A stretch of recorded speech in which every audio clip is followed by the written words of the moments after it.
Do we still have a couple technical issues we're working through? We're good to go? Okay, perfect. Hey, good morning, everybody. Be running today's meeting. I'd like to remind my colleagues we do have a 5:30 State of the City address, so if we can move through today's meeting expeditiously, that'd be preferable. Looking at you, Councilmember Arias. Before we get started, Clerk, do you have a quick memo about translation services? Certainly. Of course, we do have our Hmong, Punjabi, and Spanish translation through Zoom, but also live in the chamber for anyone who needs the services. We have Amelia, who will be doing Spanish translation, and I'll let her address the audience now. Buenos días a todos. Tenemos interpretación simultánea en el lenguaje de español para los que lo necesiten. Si es que lo necesitan, por favor ubíquenme atrás del cuarto para poder darle un dispositivo para que puedan escuchar en español. Gracias. Do we have any other translators make an announcement, City Clerk? No, just in-house Spanish at the moment. Okay. Well, with that being said, City Clerk, would you please take the roll call? Certainly. Let's see. I believe Councilmember Soria and Councilmember Esparza are joining us online. Councilmember Soria. Here. Thank you. Councilmember Carbasi. Here. Councilmember Arias. Presente. Councilmember Chavez, I believe will be joining us late. Councilmember Bredefeld. Here. Councilmember or Vice President Maxwell. Present. And Council President Esparza. Present. Thank you. Okay, great. Next is going to be the invocation by Pastor Brian Erickson from the Well Community Church, and I'm going to ask folks to remain standing afterwards for the Pledge of Allegiance led by Councilmember Bredefeld.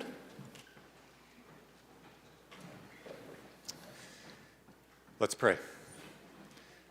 Our Father, we come before you right now with thanksgiving. Thank you for all the ways that you've blessed us, for the many ways that you've given life to us. Thank you, Lord, for the privilege that we have to come before you, even before business in this council is going to be conducted. We want to pray over this meeting that you'd give unity to each of the council members, that they would be free thinking and able to share what truly is on their heart regarding the direction of this city. We pray over the mayor and his State of the City address tonight, that would go well. We pray for the campaign of One Fresno, that, Lord, you would bring this great city together, that it would not be divided by race, by social classes of any sort, but, Lord, that we would see you moving among us, that we could be the city that you want us to be. So guide and direct the business at hand, and I pray that it would go smoothly and that you would bless everything that's said and done in this great chamber in Jesus' name. Amen. Pledge allegiance to the flag of the United States of America and to the republic for which it stands, one nation, under God, indivisible, with liberty and justice for all.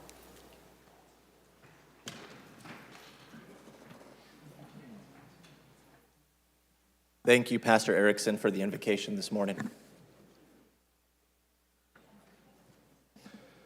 Next, we're going to move on to the approval of the agenda. City Clerk, do we have any changes or items removed from today's agenda? I did receive a notice of one item being pushed to May 26th, and that is item 1N, that's file 22756, for the appointment of Kathy Bray to the Planning Commission. That will be heard on May 26th. Excellent. Thank you, City Clerk. Council members, we're going to move on to you. If there's any items you wish to remove or continue or pull from today's consent, we're going to go in numerical order by district, starting with Councilmember Soria.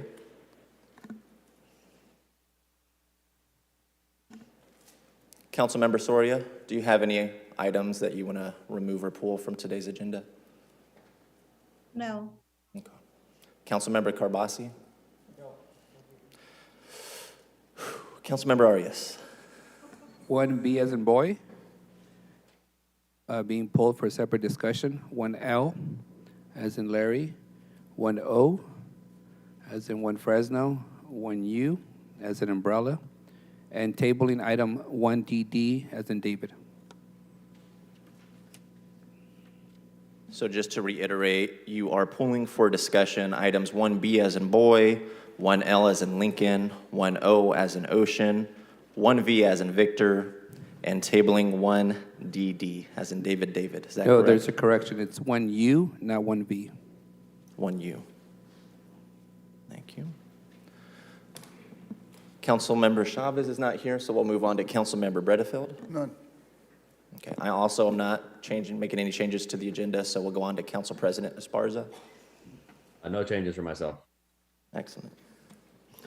Council President, I want to make a motion to keep 1DD on the agenda. That has to do with the subpoena of Lawrence Abate. We have a motion and a second, a motion from Councilmember Carbasi and a second by Councilmember Bredefield to keep item 1DD on the agenda. Do we have any discussion on this item? Sure. The reason why I'm bringing this item back, so regarding item 1, I do not expect us to actually change whether or not we're going to indemnify private parties, but I was instructed that in order to make a request for the subpoena, I have to connect it to an item. My purpose is strictly about one word, and that's transparency. 5 of the council members were unable to meet with this individual who we've indemnified at potentially a cost of millions of dollars for the taxpayer.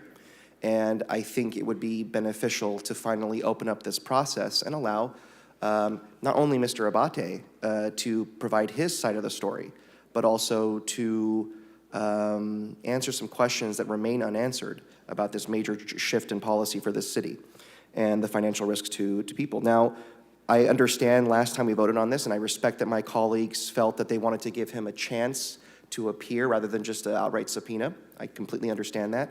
Unfortunately, there wasn't a willingness to hold off on the vote for that. But when we did provide him that opportunity and he came to City Hall, he refused to come in because it was a public meeting. Therefore, I think that raises a lot of questions, and we have to go to this unusual measure of a subpoena. And I think we owe it to our taxpayers and the public to conduct that process. It has been kind of a closed process issue, and this is, again, one word. It's about transparency, and I think how we vote is going to indicate how we feel about truly about transparency in this city. Do any of my other colleagues have comments about this before we go to a vote? Just want to point out that this matter has been discussed nearly half a dozen times in closed session, and questions that have been posed publicly have been posed in closed session, have been addressed by staff, and I don't think it's necessary for us to go through another round of this debate that we had last week, or last meeting. Any of my colleagues on Zoom? I could just say for my part, Councilmember Carbasi, I understand why you put this item on here. We talked about it last time on the dais, and I agreed it would have been great to have this individual here to answer some questions. He was not available. We took the vote. It was a very long council meeting. My concern now is that by picking the scab, that we're opening the wound to a vote that was already settled on by a majority of the city council. So with that being said, because we have some colleagues on Zoom, we're going to have to take our votes by roll call today. So City Clerk, can you please take the vote? Certainly. Councilmember Soria. No. Councilmember Carbasi. Yes, for transparency. Councilmember Arias. Nay. Councilmember Chavez, absent. Councilmember Bredefield. Yes. Vice President Maxwell. Nay. And Council President Esparza. Nay. Fails 2-4. Okay, with that, is there a motion to approve the agenda as amended? So move.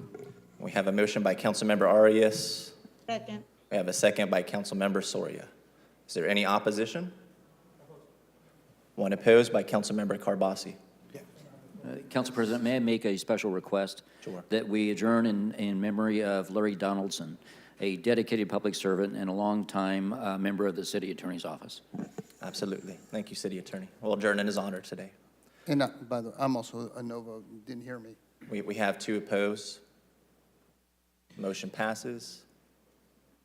Council President, can you inform Member Chavez that a tough vote for the day is over so you can come back?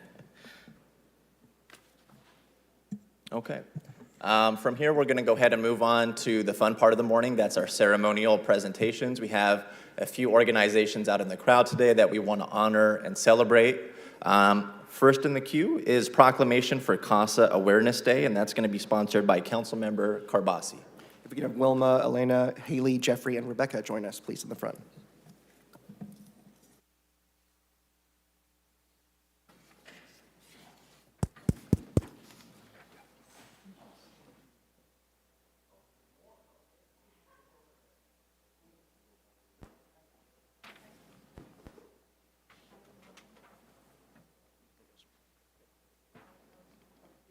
See you too. Good morning. We can all get pretty close. It's okay. I'm vaccinated. Thank you all for being here. This is a really great morning. I'm not going to do a whole lot of talking because I want to hear from all of you. But for those of you that don't know, one of the biggest issues we have in our community are issues affecting children. And we need people that can be advocates for children that don't have one, including our foster youth. Casa is the premier organization that provides that. And you see so many people here that all play a different role in the organization. But no one, I want to get in trouble for saying this, no one is as special as Wilma.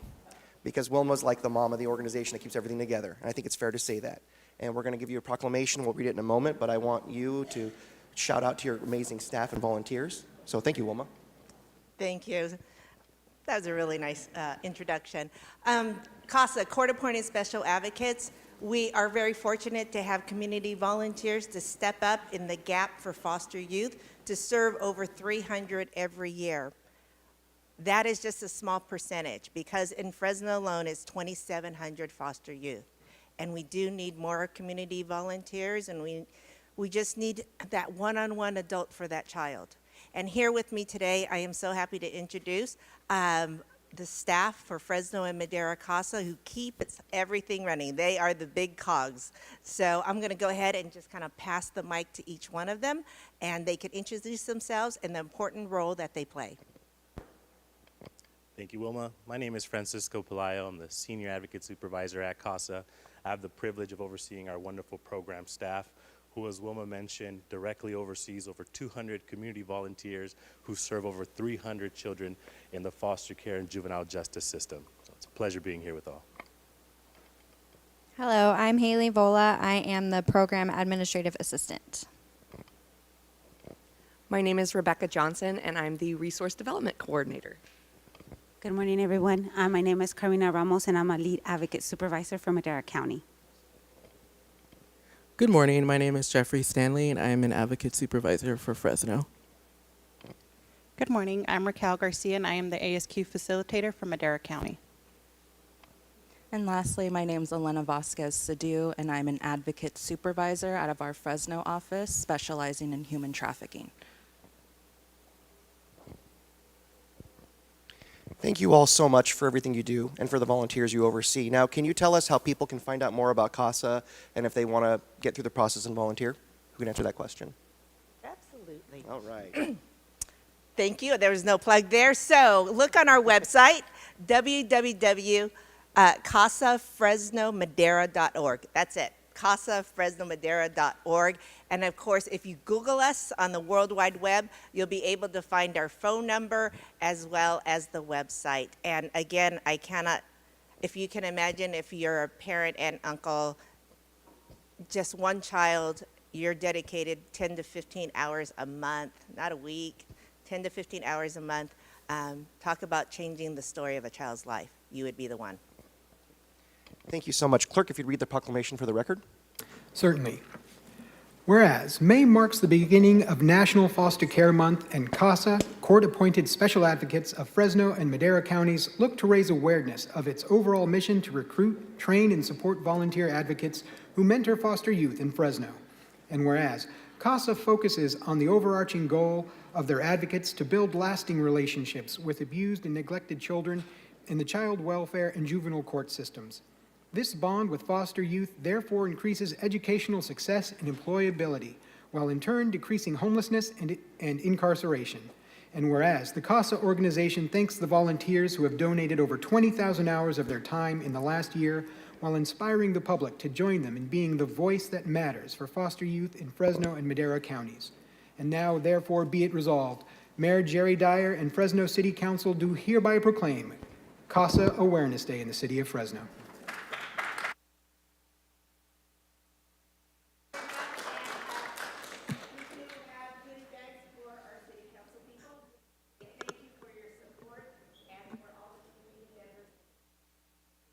Wilma, I also just wanted to say I've known you for about 4 or 5 years now, and in that time I've watched the good work that you've done over here in Casa Fresno, and I'm glad that you get the appreciation that your organization deserves and an opportunity to raise awareness, because it really is vital services that you're providing. So thank you for everything that you do, Wilma, and for your team as well.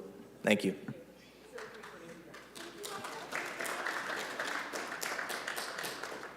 All right, next up, we're going to have Proclamation of National Public Works Week, and this is being sponsored by the Office of the Mayor and City Manager, but I'd encourage all my colleagues to come up to the front at this time if that's something you wish.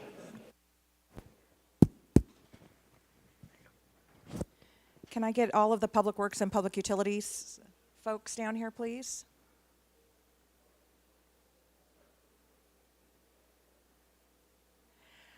So,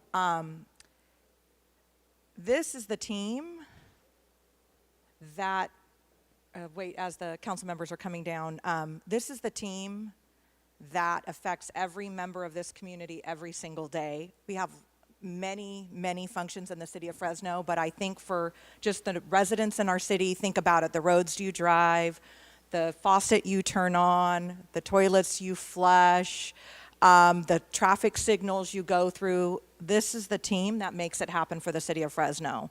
And so I'm super honored to be here today on behalf of the mayor presenting the proclamation for National Public Works Professionals Week, I think is what it's called. And even though, it says public works, public utilities is a public work as well. So thank you to all of you and all of your teams for everything that you do for our residents in the city. Should we have the clerk read the proclamation, Council Vice President, and then have you guys make comments, or how do you want to handle that? Comments, and then we can have it ready. Okay, you got it. Yeah, just to echo the sentiments of the city manager, I've been in office just a little over a year, and you guys in Parks are probably the two departments that I'm hitting up almost every single day, if not every single day. And in the short amount of time have already done so many amazing things in Central Fresno in just the last, 17 months that I've been in office, whether that's planting literally thousands of trees, whether that's putting up new sidewalks or freshly paved roads, safety protocols throughout my district to make the residents of District 4 feel safer. You guys are out there every single day making a difference, and I could tell you it is making a difference because I talked to folks living in the district. We recently just put up a small pocket park in District 4. Not a huge park, a little something, but I could tell you those little things make a world of difference to the people that have been living in those neighborhoods 10, 20, 30, 40 years, that have been doing business in those neighborhoods for decades, and see those improvements every day they go to work, every time that they go home. So really appreciate all the hard work that each of you guys has put in. I sincerely appreciate everything that you do. Any comments over here? Council Vice President. Okay, we have Council President Esparza.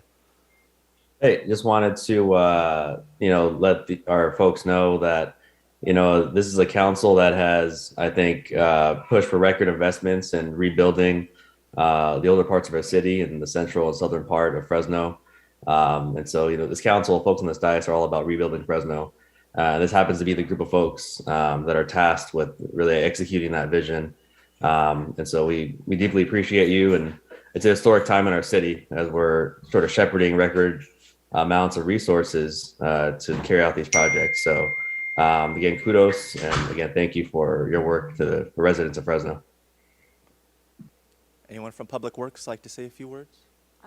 There you go, Brian. Sure. So thank you. I'm Brian Russell from Department of Public Works, and it's an honor to stand before you. Really, though, this is just a small snapshot of over 1,500 people that are dedicated to this craft. And really, it's Public Works Week, but we also mentioned that it incorporates public utilities, but also our partners in facts and transportation. So it's all of them together that make this work. So it's an honor to stand before you. I want to thank you, Council and City Manager, for your support, and we're dedicated to continue to building a better Fresno. Clerk, can you go ahead and read the proclamation? Whereas National Public Work Week calls attention to the importance of services provided by public works professionals. In Fresno, these professionals are an integral part of the community. And whereas public works infrastructure, facilities, and services play a pivotal role in the community's health, safety, and quality of life. And whereas these services could not be provided without the dedicated and skilled efforts of our public works professionals, including engineers, administrators, field staff, and office staff at all levels, who are responsible for the Fresno's infrastructure. This includes design, building, and operation and maintenance, as well as improving and protecting the city's transportation systems and equipment, water supply, water treatment, and solid waste systems, public buildings and other structures and facilities essential for our citizens. And whereas citizens and civic organizations are called upon to recognize the contributions that the Department of Public Works, Transportation, and Public Utility Departments provide every day to ensuring Fresno operates smoothly and efficiently.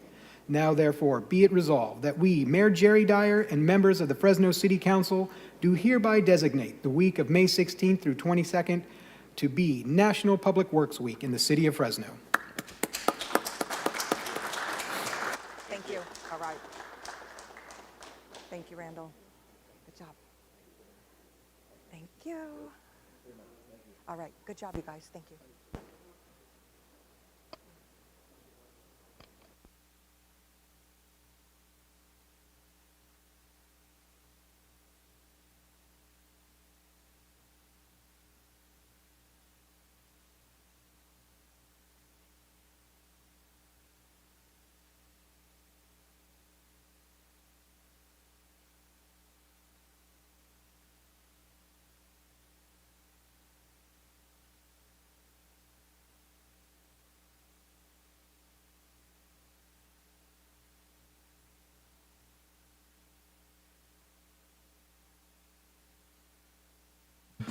All right, next up, we have a proclamation for National Bike Month presented by myself and Councilmember Carbasi. If you're here for National Bike Month, can you please make your way to the front? Thank you.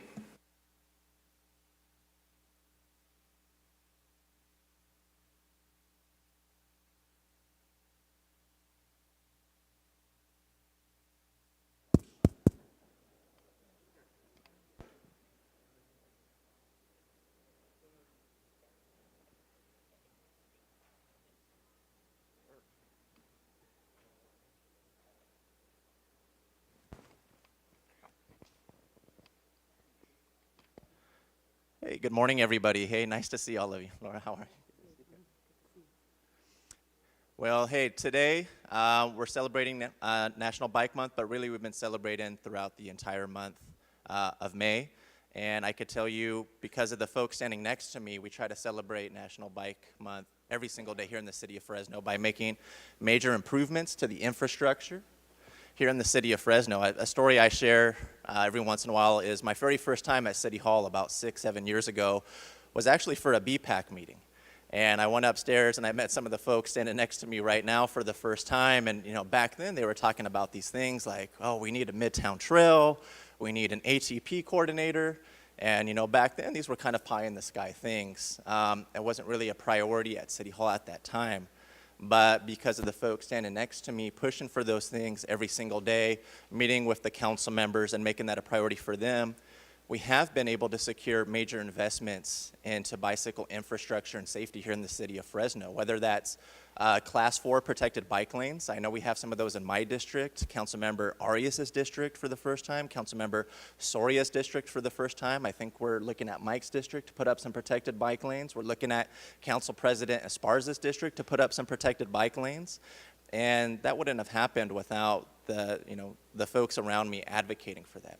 An ATP coordinator, making sure that our bicyclists and pedestrians feel safe in every part of our city. We know that in 2018, we had more bicyclists and pedestrians hit and killed by a vehicle than we had homicides in the city of Fresno. Really important. And these folks have come out to support at a lot of our events through their bike rodeos, where they've helped kids to ride bicycles and give out helmets to ensure that they're safe. And so I just want to really say from the bottom of my heart, I appreciate all the advocacy that you folks do, because if it weren't for you, it wouldn't have happened. I know we have some folks that are really, really proud to push for bike policy on the council, but it wasn't until all of you spoke up and made that difference that we were able to get a lot of these policies passed. So I really appreciate all the work that you guys have put in. I'm going to point out, I think all these people are District 2 residents, but okay. We support safety. No, I want to thank you all, really, because we only do so much as council members, but I think you guys work harder than the Planning Commission. I mean, you guys do so much time and effort and advocacy and bring ideas from other places here. We had a terrible incident where there was a collision and a loss of life at Woodward Park just this past year. That was just one of, unfortunately, many. And I know that we're moving towards Vision Zero. That's the ultimate goal, and we're going to be talking about that pretty soon. And you guys did a great presentation at the last recently, but you have the support of myself, the council vice president, and it's just getting better and better. And again, the goal is reducing collisions, especially around our schools, making sure no matter what part of this town you're in and you want to bike or you want to just walk, that you could do so safely and we can share our roads safely. So thank you all. Laura? Yeah, hi, my name is Laura Gromas. I'm the Executive Director of the U.S. Green Building Council, Central California, and I'm also the BPAC representative from District 4, Council Vice President's District. Really, creating safer infrastructure is teamwork, and it brings everybody together to work towards that. We all walk our streets, some of us bike our streets, and we are all dependent on the infrastructure that is created in our city. Thank you so much for everybody that is helping to push this forward. We talked about public works. Public works is playing a big role in this, in creating safe streets and working with BPAC and all the organizations that are pushing for safer streets, safer infrastructure. Sometimes it's all pushed on the individual and it's said, well, you should bike more, you should walk more so that we reduce emission and that you are healthier because you get more exercise. But you really need the streets that are safe. And it takes a lot of work, it takes a lot of time. The Midtown Trail has been in discussion for a really long time. People get frustrated because of that time limit, but it's never time to give up. And there's a lot of folks here that have been involved in this for a really long time. Yeah, I'm going to give this microphone to my fellow BPAC members. First, the chair, Phil Arballo. Phil Arballo, the chair of the Bicycle Pedestrian Advisory Committee here in the city of Fresno. It's a special bike month for me as my son just learned how to ride his bicycle just a few weeks ago, all on his own. And I look forward to him and my daughter being able to, ride safely in the streets of Fresno. That's the reason that I got involved with BPAC in the first place when I moved back to Fresno about 7 years ago now. And I want to thank, Councilmember Carbasi, Vice Chair Tyler Maxwell for putting this together, this proclamation. I'm not really sure if we've ever had a Bike Month proclamation before, but I'm glad it's being recognized. Bicycling is a very healthy form of activity for adults and for children. We just need to make it more safe in the city of Fresno. That's the goal, is to make it safe so that when my children, when your grandchildren, when your children are riding around this city, that we don't have to worry about the terrible accidents that we've seen recently here in the city. We will get to Vision Zero.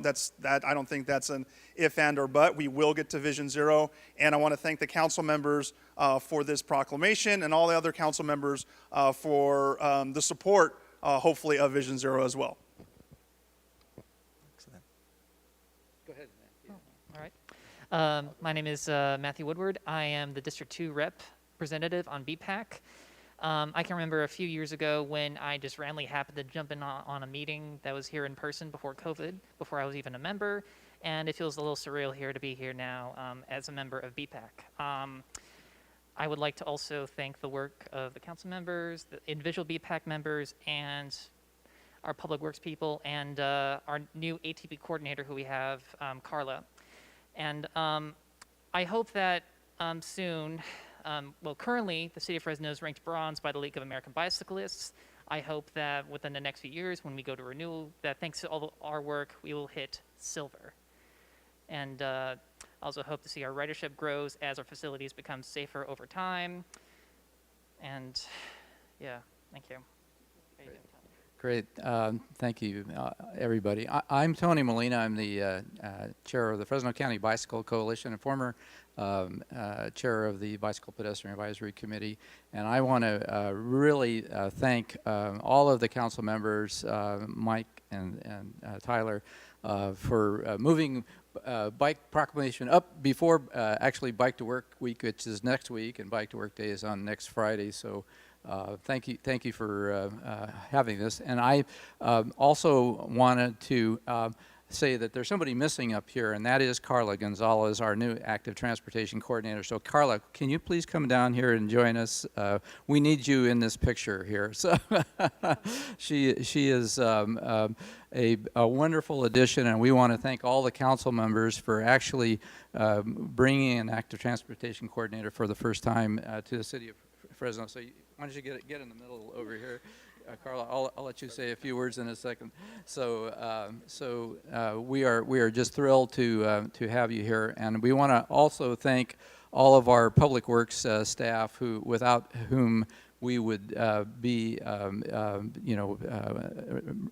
in a very difficult situation. So I think it's great that Public Works Week coincides with Bike Week, so we really appreciate that. So, I just wanted to also recognize City Attorney Doug Sloan, who is an avid cyclist. We will miss you. We hope you come back and ride bikes in Fresno. So thank you, Doug. So, but I just wanted to leave you, and I'll turn this over to Carla to say a few words, but I just wanted to all kind of remind everybody that our famous native son, William Saroyan, referred to the bicycle as the noblest invention, and I think we should all remember that in Fresno during Bike Week. So watch out for those bikes out there. So Carla, welcome. Your first Bike Week and Bike Month here. I want to let you introduce yourself. I wasn't expecting this, but I just wanted to take a moment to thank District 4 and District 2 for presenting the Bike Month proclamation today, and thank the members of the BPAC and the chair for being here today. And we look forward to new infrastructure for bike facilities in the city of Fresno, and we just thank you. Thank you, Carla.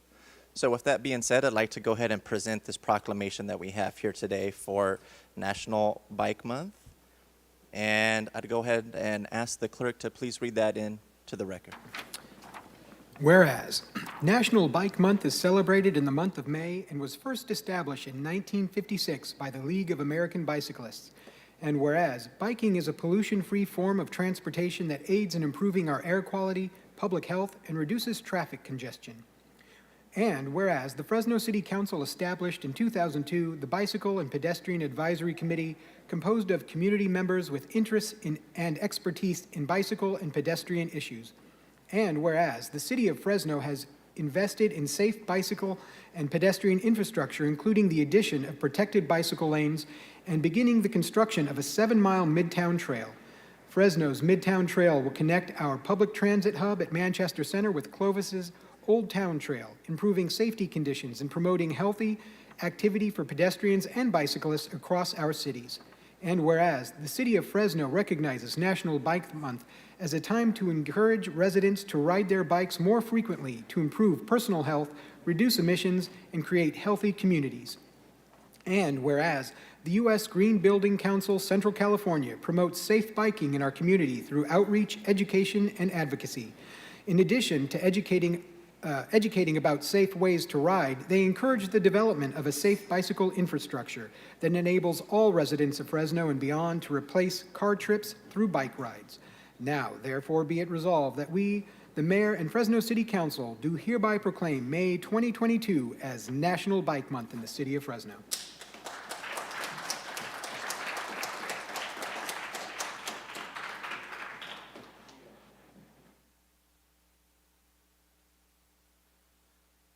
Next up, we have our final proclamation for the morning, and that's going to be the Proclamation for Older Americans Month. It's sponsored by President Esparza. Myself and City Manager White will be coming down and saying a few words. So if you're here for this proclamation, feel free to come on up to the front. Thank you.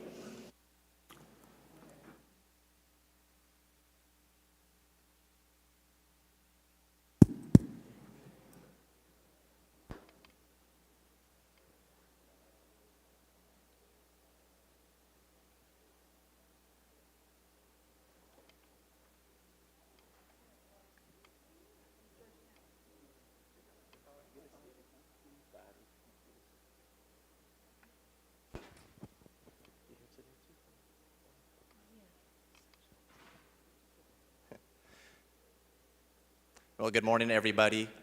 Excited to help present this proclamation today. They have the 30-year-old millennial presenting it today. So, in all seriousness, my generation really owes everything to the generations that came before us, because it was those folks who really laid the groundwork in this city.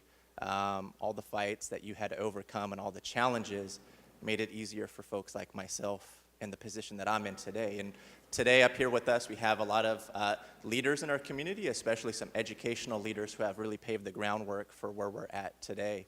And I still remember when I was working on now Council President Esparza's campaign, in November we had won the election, and I think the very next week we sat down and we met with some folks like Dr. Bill, and we talked about how can we bring a senior center to the city of Fresno. And that was back in 2018, and even at that time, that was kind of something that had been in the works for a really long time and talked to death for many, many years. And I'm really proud, since I've come onto the council, as well as Mayor Dyer and City White, they've made it priorities too, and I'm really excited to say that the senior center is no longer just a talking point that people talk about when they're running for office. We're making it a real, tangible, viable thing here in the city of Fresno, because, in my personal opinion, we owe that much to the folks that have given so much for this city. I also have on the agenda today an item that would make riding the bus free for those over 65 years old, thanks to some financial help from outside sponsors.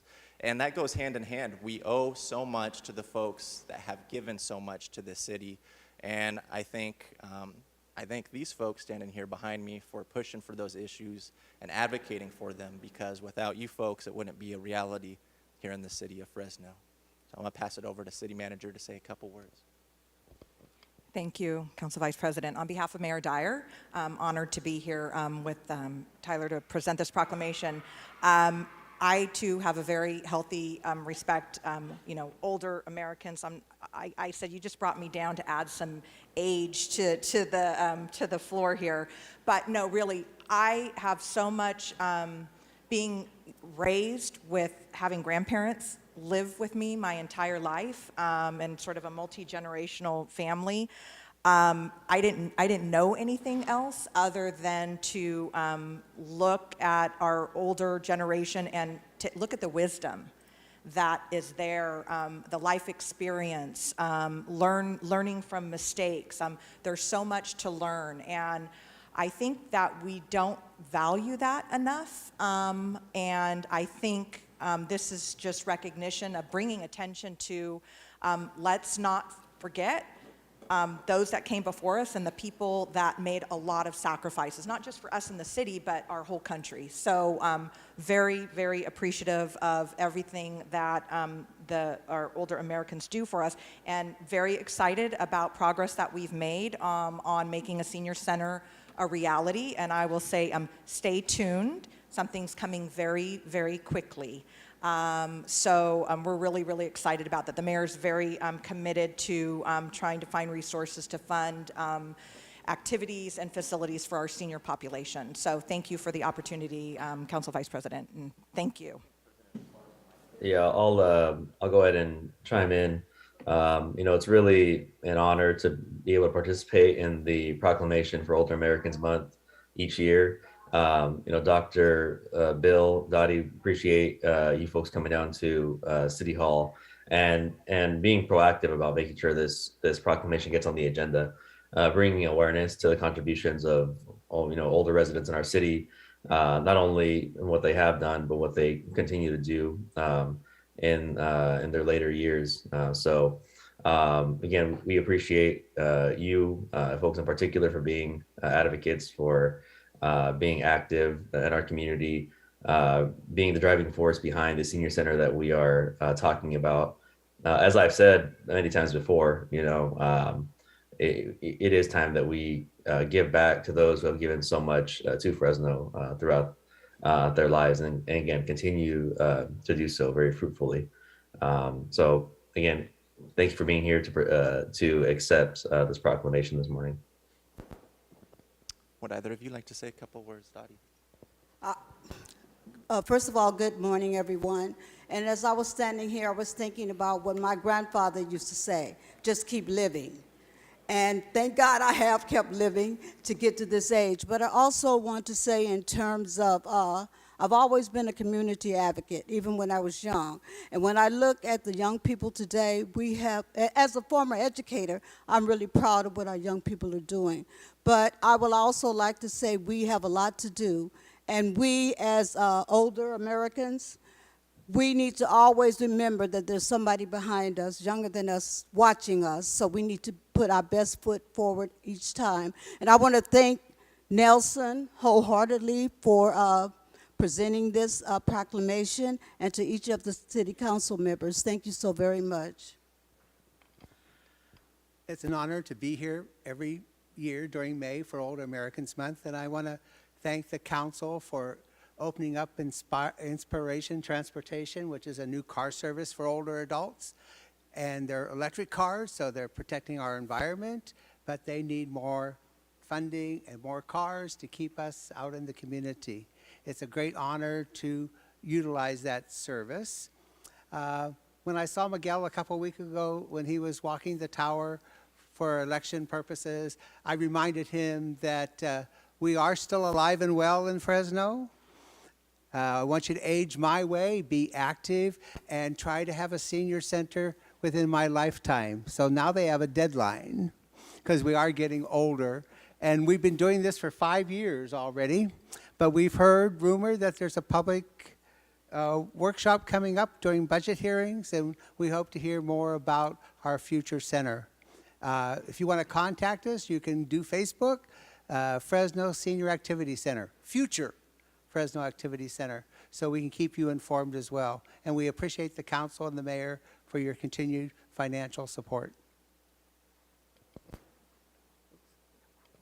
And we really appreciate you. I mean that with all sincerity for, coming up and speaking up and reaching out to folks and pushing for these issues. And so with that being said, I'd like to go ahead and present you with today's proclamation. And we'll go ahead and we'll have the city clerk read that into the record, and we'll go ahead and stand right here in the middle as folks come in and take a couple photos. Whereas the city of Fresno includes a growing number of older Americans who have contributed their strength, wisdom, and experience to our community. They have built resilience and strength over their lives through success and difficulties. And whereas our city benefits when people of all ages, abilities, and backgrounds are welcomed, included, and encouraged to share their wisdom and resilience. Fresno's residents can recognize our need to create a community that provides the services and supports older Americans' need to thrive and live independently. And whereas Fresno fosters communities of strength by creating opportunities to share stories and learn from each other, engaging older adults through education, recreation, and service, and encouraging people of all ages to celebrate connections and milestones.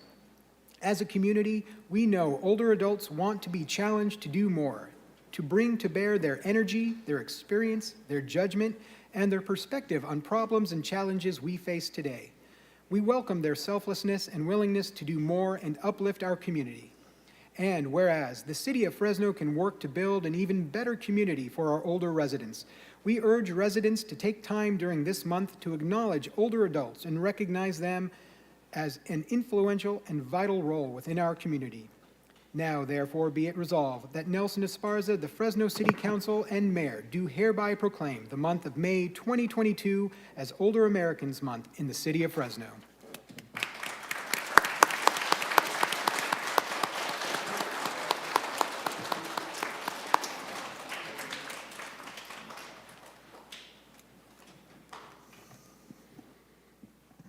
Vice President Maxwell, just want to extend a welcome to all of our little constituents that are here. I saw a flood of elementary school students. I think, are they from Daly Elementary?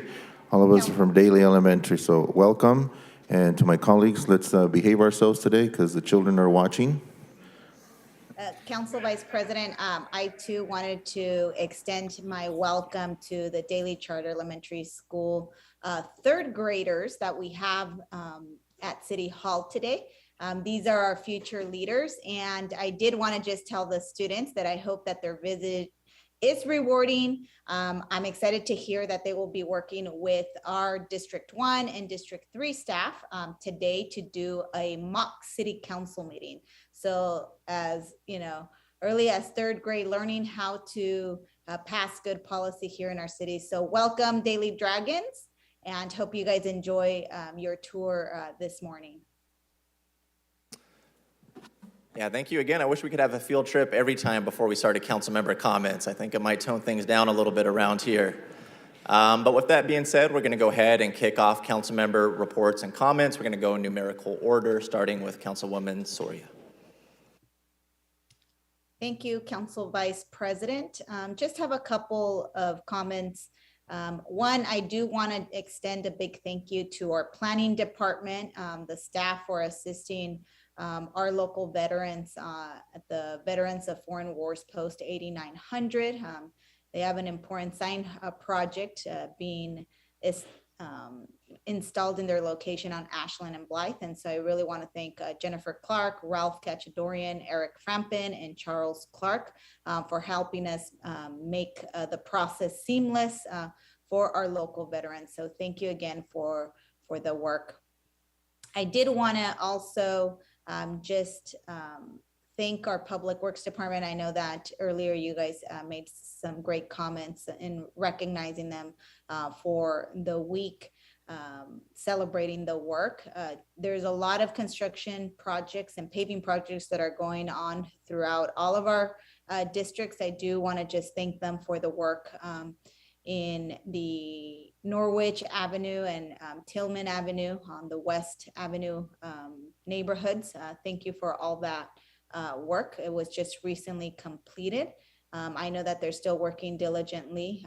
They're going to be paving not a neighborhood too far from there. So just asking folks to be patient and to use the alternate routes. This next project on Ashcroft Avenue and Durant Way will be starting May 16th.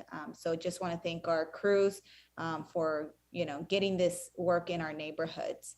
Very critical.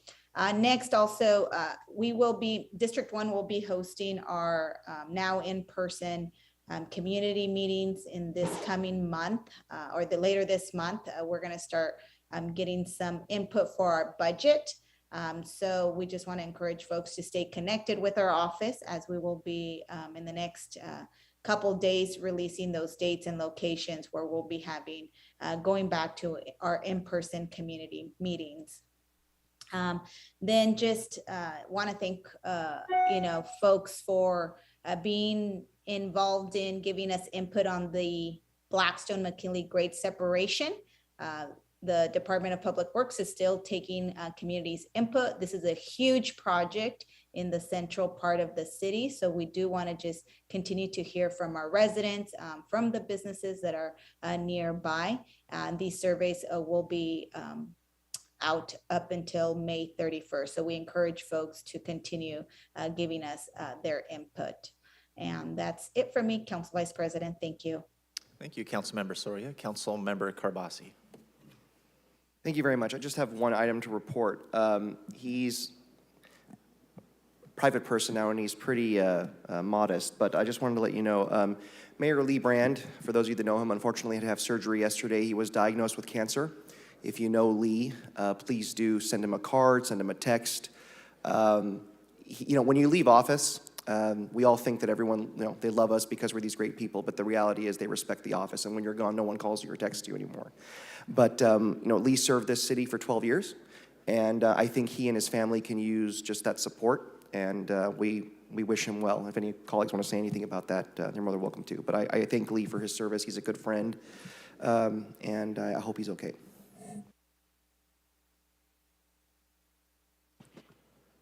Councilmember Arias. Thank you, Council President. Again, welcome to Daily Dragon students here today. They will be doing their own mock council meeting this morning, in which they will have to decide whether they approve a proposed park in their neighborhood against requests by the neighborhood for a grocery store instead of a park. So it's one of the many debates we have here in our own chambers when the communities are asking for competing amenities that we all want. So welcome, and I hope you have a good time. I do want to thank the Parks Department. They are moving quickly on several park projects in the district.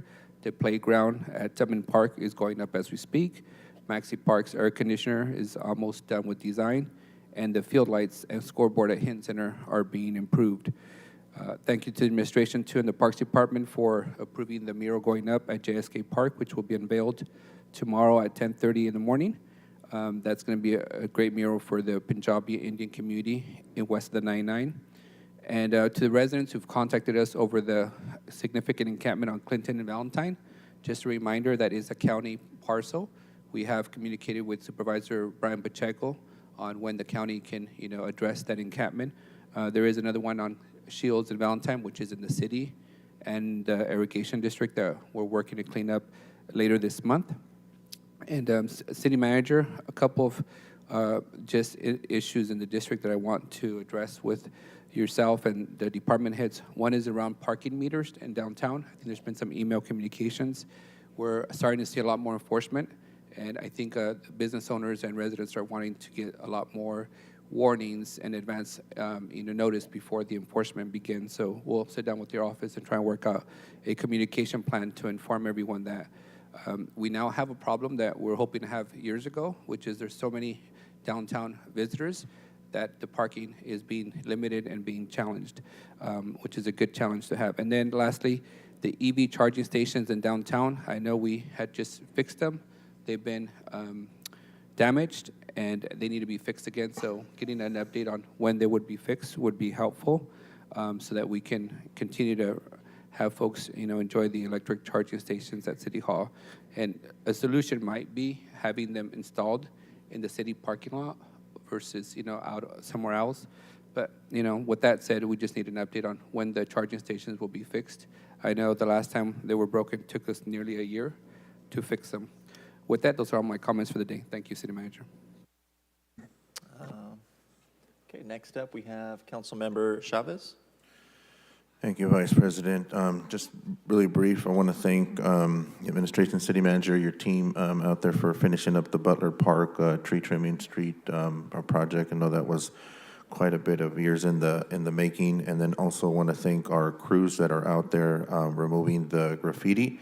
For some reason, and I know that this is cyclical, we go through a couple of ups and downs of graffiti, but they've been very active recently, and I just want to flag this for the administration. So currently, how many trucks do we actually have that are out there hitting our graffiti removal services? And we don't have that answer now. It's okay, but just I want to start the conversation with our folks, because I think as we're getting ready into budget, that's going to be one of our top priorities, to make sure that we have enough capacity and manpower to take care of those needs. 15 trucks that we have out there currently circulating. Okay, great. And I've seen that especially along the Kings Canyon corridor, Tulare, and then also in some parts of Belmont. Those high visible areas for some reason are getting hit quite a bit, and I just want to make sure that we have the tools necessary to take care of that. And then also we're having a cleanup event this weekend, this Saturday, over by Hanoians. I want to thank the volunteers that have signed up. Thank Mark Standriff and our team for coordinating that cleanup that will happen there in Southeast by the old police station, now the Health and Wellness Center. And with that, I will yield my time back, Vice President. Thank you, Councilmember Chavez. Councilmember Bredefeld. No, nothing to report. Okay, I also don't have anything to report at this time. Council President Esparza. In the interest of time, I will also yield my time this morning. Okay, next up would be City Manager. Do you have any comments or reports this morning? Yes, I will hit very quickly. Just a reminder, several of us are taking a field trip up to Camp Fresno on May 20th. Very excited to be able to show the council what we're doing up there. We still haven't heard from a couple offices, so we'll be reaching out to confirm whether you're a yes or no.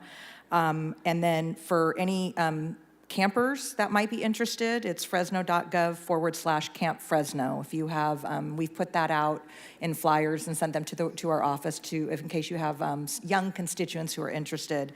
And then really quickly, I don't have all the details yet, but we were awarded a home key 2 grant for the Parkway Inn. So we did submit, I think, three to five of our motels, and we did just get word that we were awarded on Parkway Inn.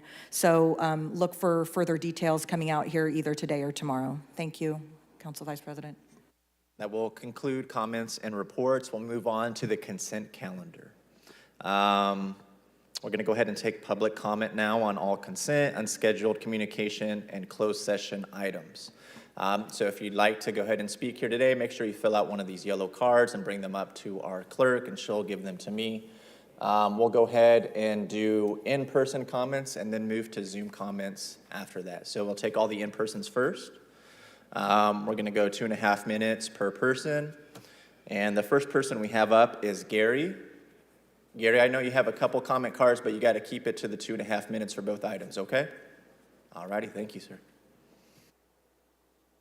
My name is Gary Dusko. I come here see council a lot. Doug knows me. He knows me. Travis, Nelson. First of all is 1223 North Somewhere. I is stuck in the homeless, and thank God the church at one is not here, but don't say nothing to her because she knows me too. So, but thank God I got the place in California, and what happened is the emergency center on Shields, the office, the manager called me, my cell phone, my brother lives in 1223 North Somewhere, and the Fresno Police Department. I called cops to my brother a couple times, and he's thinking he's a king, and I stay at the Parole House in Fresno to the shelter, and that's bad for me, and I think they already sell it their property, Chapter 4, and my city council member 3, that guy right there, my address at 851 North Van Ness, that's his area. Also, there's we need to report that too. So any question, just get back to me today after this meeting's over. You can't reach me. Sister right there knows me too. So yeah. So that's why I had to tell you what happened to me last year, 2020, and it's bad. So yeah. All right. Thank you. Thank you, Gary. Appreciate the comments. Next up, we have Fernando. You want to come up? You have 2.5 minutes to address the council.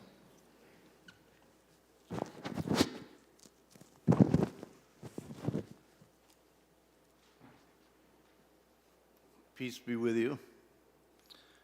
Thank you for allowing me to share this time with you.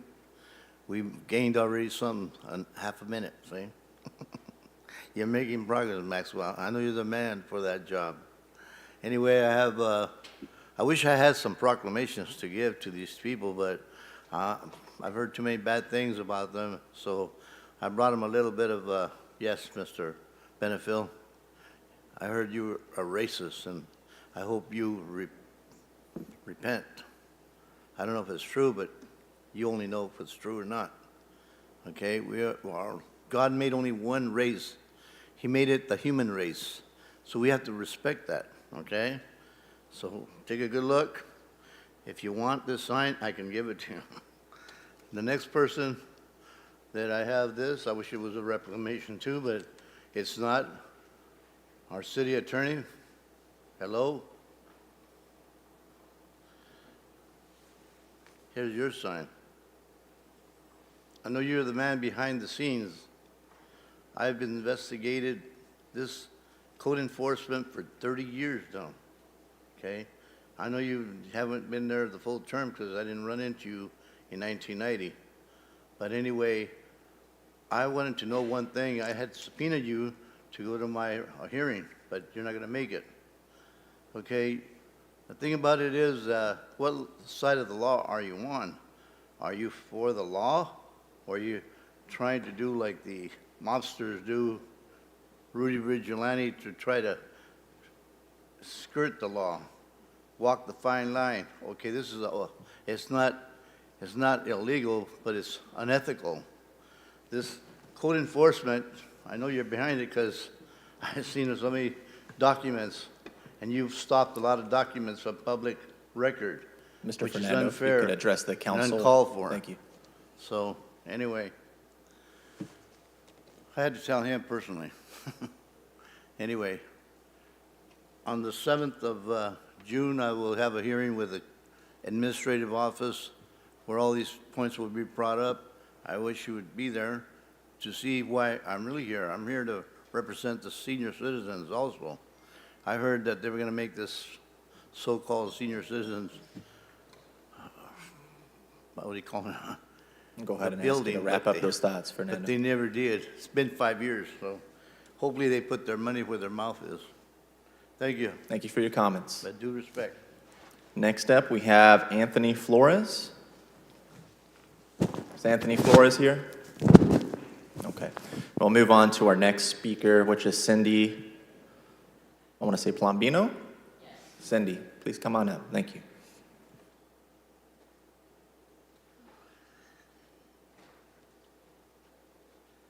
Good morning, Council. I'm in favor of 22763, and I want to thank you for that, for zero fare for seniors and disabled. We really need that with the economy now, so I thank you for that. I got a grave concern, and it's ongoing, and I witnessed it myself. And the HEART team is still harassing, confiscating, and possibly destroying our homeless. Articles that they come up on with them. There's no notice given at all that they're going to come and remove them. And it was somebody that had just stepped aside from his encampment, and I pleaded with Officer Khan, can you please just give it some time? You know, go to the next one and come back maybe, because I'm sure he's over at Taco Bell going to the bathroom, or he's over there getting something to eat. Well, sure enough, they took his stuff, and down the road, they did it to someone else, and sure enough, he came back, and of course, he was livid. I mean, everything he has. I don't understand why the HEART team continually does this. And I don't know, I want to ask you, I know notice is required to large encampments. What about the single individual homeless? There's no notice given. And mind you, he was back off the sidewalk where it wasn't blocking, and this is where nobody ever walks on Golden State. It's a concern, and I don't know if you know that's going on. I want to make you aware of it. Thank you. Thank you for your comments, ma'am. We actually do have a scheduled 10 o'clock appearance by somebody. Would this be the appropriate time to ask that person to come up? You can. So. Okay.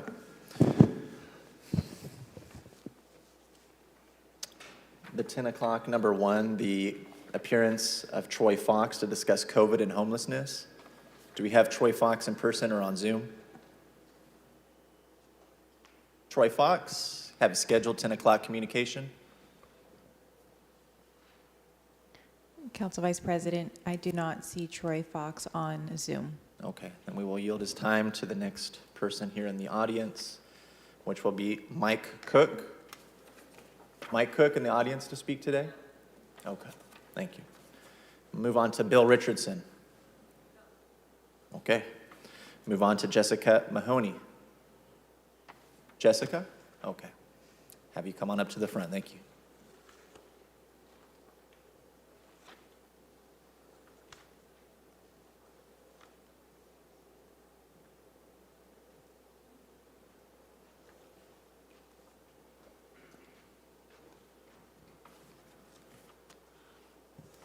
Good morning, Council. Jessica Mahoney. I'm glad you guys removed that item from the agenda regarding the fake Matlock stuff, because this is more criminal intent, law and order. It's more advanced. The tower issue is still an ongoing issue for the community. You know, they still feel that zoning is not being adhered to. The connections and affiliations with this particular church, they're still bringing Proud Boys into the community. Last Sunday, they were still following people to their cars, screaming their addresses and names and where they work out on the street in front of the church. After the church services are over, they follow people back to their homes. And, you know, the harassment has to stop. You know, they say it's us, they say this and that, and we're against God, and, you know, all the fake propaganda. But really, it's them. You know, they can threaten all they want, all the litigation they want. They know they are losing. They have to keep up the lie so they can keep money in their pockets with their parishioners. I'm just going to stop there because it's a non-issue. I want to talk about bus fares. I'm glad you're doing it for the seniors. I would like to see it for Fresno Unified. You know, with their Summer Academy program, they got an award, a big grant to start promoting internships, work. A lot of high school students will be working with Fresno Unified, so I'd just like to see bus fare for them and also stop the harassment with the homeless. Thank you. Thank you for your comments, Jessica. Next up, we'll have Michelle. Do we have a Michelle in the audience here to speak today about CDBG grant? No? Okay, we'll move on to Carla Martinez, who is our last speaker in the audience today.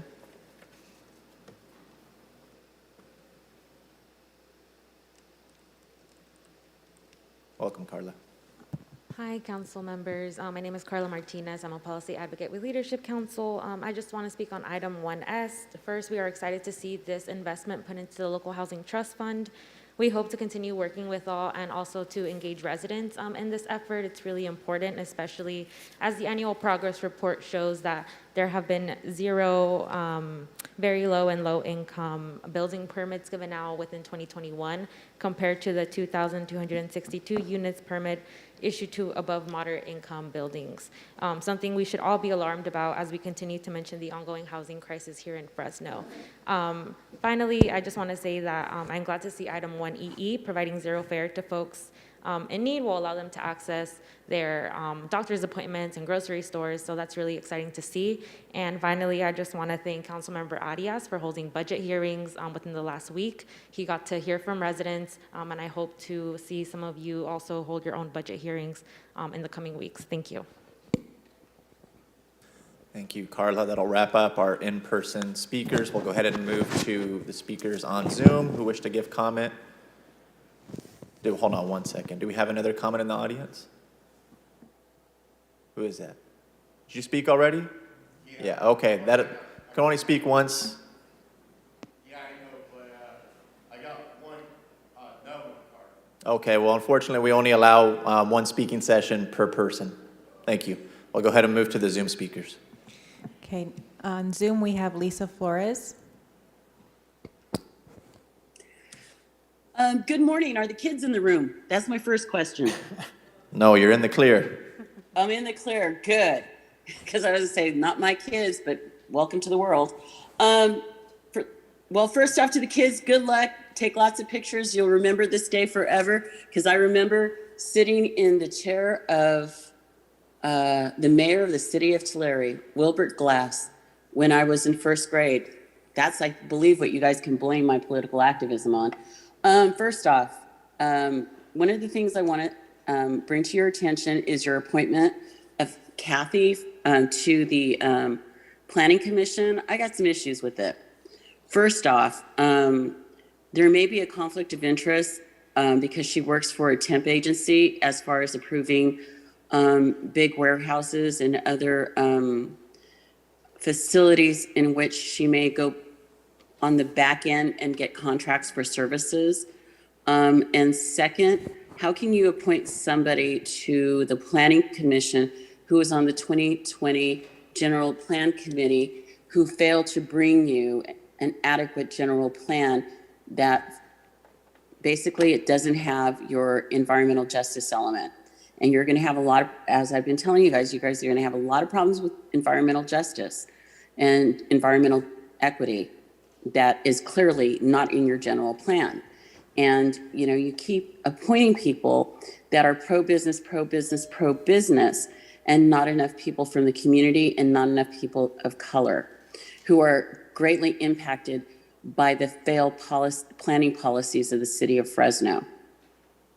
That is what I'd like to bring to your attention. It's not about me getting appointed to the planning commission or not, but the bottom line is, you know, she may appear qualified, but there's some underlying issues. One is she was on the general plan committee and they failed to adequately bring you environmental justice element. She has a financial interest in big box places, big industries coming in because of their temps, her temp business. So I think that's something that you should think about. I thank you for your time. Thank you, Lisa. Next speaker. Next, we have Robert Maklowski. Thank you. I just wanted to bring up several issues. One, I heard one of the council members announce two other sweeps coming up.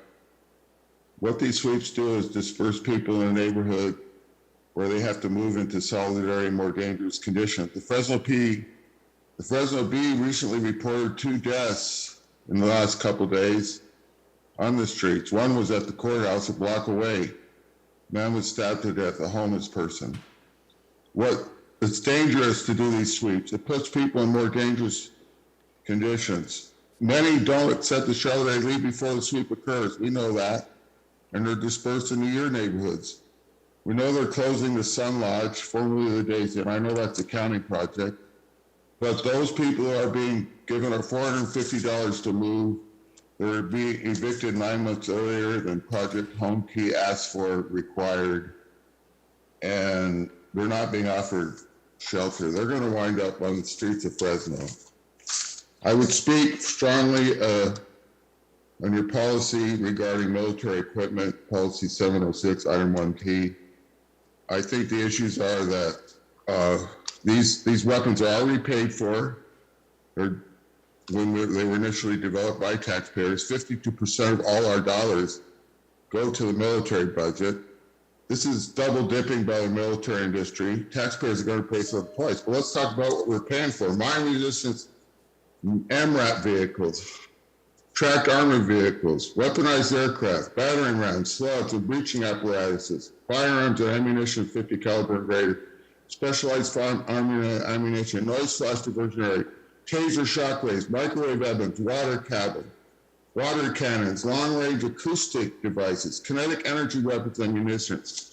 Your policy is very vague on how these used. There's 3 items on your policy, A, B, C. They speak nothing of the use of these things. You need to tell us if you're going to buy these things, who the heck's going to pay for them? If county and city taxpayers are going to pay for them, we're paying for them twice. Like I said before, we already paid for them once when we gave the military contractors these dollars. This is becoming a weaponized society, the military industrial complex. That's why we don't have money for schools. They're taking your tax dollars, your federal tax dollars. 52% of everyone listening's tax dollars goes to the military industry, and they want to sell the weapons. Mr. Maklowski, if you could please wrap up your comments at this time. This is outrageous. Don't buy anything and remember this policy. Thank you. Next speaker. Next, we have Alicia Rodriguez.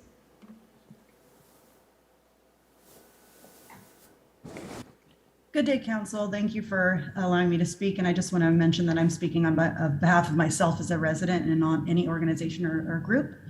Regarding the indemnity agreement and item and subpoena, I just want to reiterate what Maxwell stated accurately, that this is picking a scab. No solution is going to make everyone happy, but there's some are definitely more optimal than others. The community has suffered enough, and I agree it's time to move forward in making this work. Regarding the issue in the meeting on April 21st, I'm not interested in rehashing the subject, but I do think it's important to point out some ethical issues with conduct and what was allowed. Councilperson Carbasi, you speak of transparency and taxpayers. Well, as a taxpayer, resident of the community who took a day off work to come here, I've lived and worked all over most of California. I've seen what a metropolis looks like, and it would have been a dismal mistake not to acquire this property. Please think bigger than the cheering of a crowd who quite truly had no technical part to the resolution voted on. Let's remember that Measure P money also goes towards the arts, an area that, let's be honest, Fresno in general could do a lot more to support. And regarding transparency, I found it questionable faith that you invited community leaders to have a non-political lunch with representatives of an entity that has spoken and acted abusively towards community members, then proceed to spend the remainder of the meeting pandering to them. This was at the least questionable, at the most unprofessional. And speaking of taxpayer investment, I think it's high time we put some long-term investment south of Shaw. We need a lot more. And I sat with church members behind me who spoke of things I won't repeat. Here in the chambers, Bredefeld, you made it a point to wag your finger at an entire community. Look at the data, hardly a vocal minority, but I digress. And even so, are you saying an affected minority don't have rights?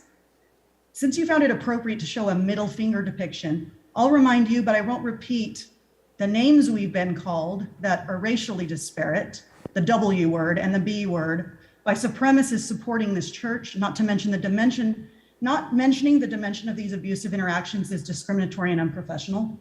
You spoke of overreach and Christian persecution, but you used your council seat under In God We Trust signage to single out a community for exercising their First Amendment rights. I'd like you to sit with that. I'm a resident who's concerned, and I can express that without reprimand by someone who hasn't even tried to speak to us. This chamber was basically turned into a church revival and allowed to be such, which was unsettling and unprofessional. Anthony Flores was basically given what was technically a second public comment by you. I think the Christians are all right. As a taxpayer and voting resident, I would appreciate councilperson conduct being non-discriminatory and professional, as we were expected to be in that meeting. I thank you for your time. Thank you for your comments. Next speaker. Next, we have Melanie Lamp. Hello, can you hear me all right? Yeah, we could hear you. Oh, good. Okay. So I wanted to speak on the Tower District specific plan and encourage council members to enforce that. And the church is still meeting there illegally. So I think it's really important to enforce the existing zoning plan and preserve the community and get all this out of there with how it's been attracting Proud Boys, et cetera, as you've heard. So I just want to put my 2 cents in there that I think it's really important to enforce that zoning. Thank you. Next, we have Brandy Vegas. Hello, thank you. First of all, I want to say thank you for 1E. I support that. We desperately need that. But I ask that you also, as I put in my email comments, find ways to make sure that the unhoused have access to this who would qualify but may not have the documentation. Agree with the comments before me with Jessica and Carla and Bob and Alicia.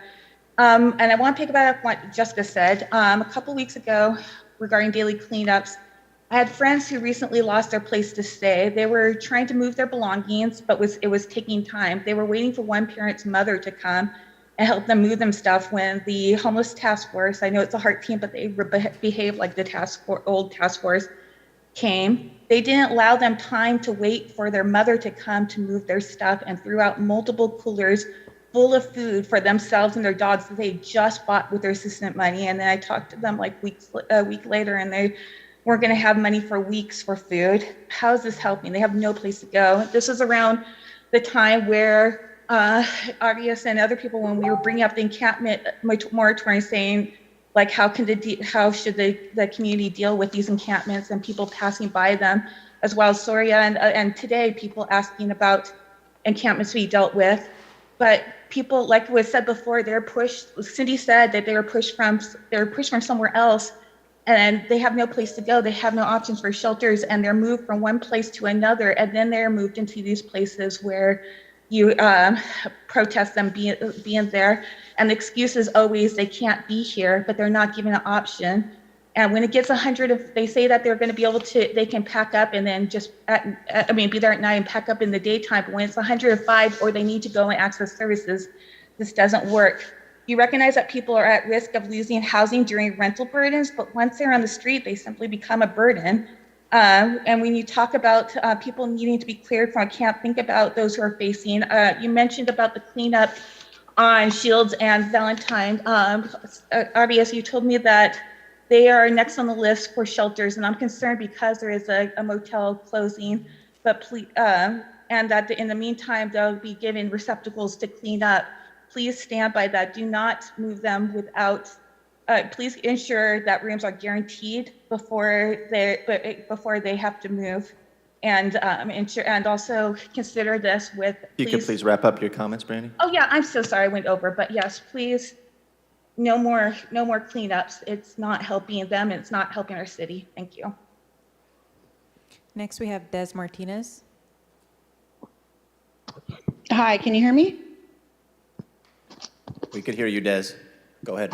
Hi, thank you. I wanted to speak on the Days Inn. I know it's a county project, you guys, but this is a city problem because a lot of the individuals that I placed last year into the Days Inn have been evicted out of Days Inn. This is putting people back onto our streets, which now becomes a city problem because they are going to be on our city sidewalks, our parks, and everything else around Parkway. They're offering, from my understanding, they're offering them $450 check to leave the premises, also with a 90-day eviction notice. But they're also asked us to fill out a W-9 form for the $450, which I don't understand why an unhoused member will have to pay taxes to leave a place. This is a huge concern. It should be a huge concern for the city, even though it's a county project. I thought the county and city were working together. We need to figure out somewhere for them to go. You guys promised us. You promised us nobody would go back to the streets. Now there are people back on the streets that have been evicted out of Days Inn. This is now a city issue because they will be on your city sidewalk. Also, the sweeps, you guys, we all know what's going on with the sweeps. We know they're not stopping. We know they're not putting notices. We know we have no beds available because they are trying to use the beds that are available in the open shelters to put the people from these 2 shelters that are closing. So that's taking away beds from us, from individuals that have been waiting months and months and months to get beds.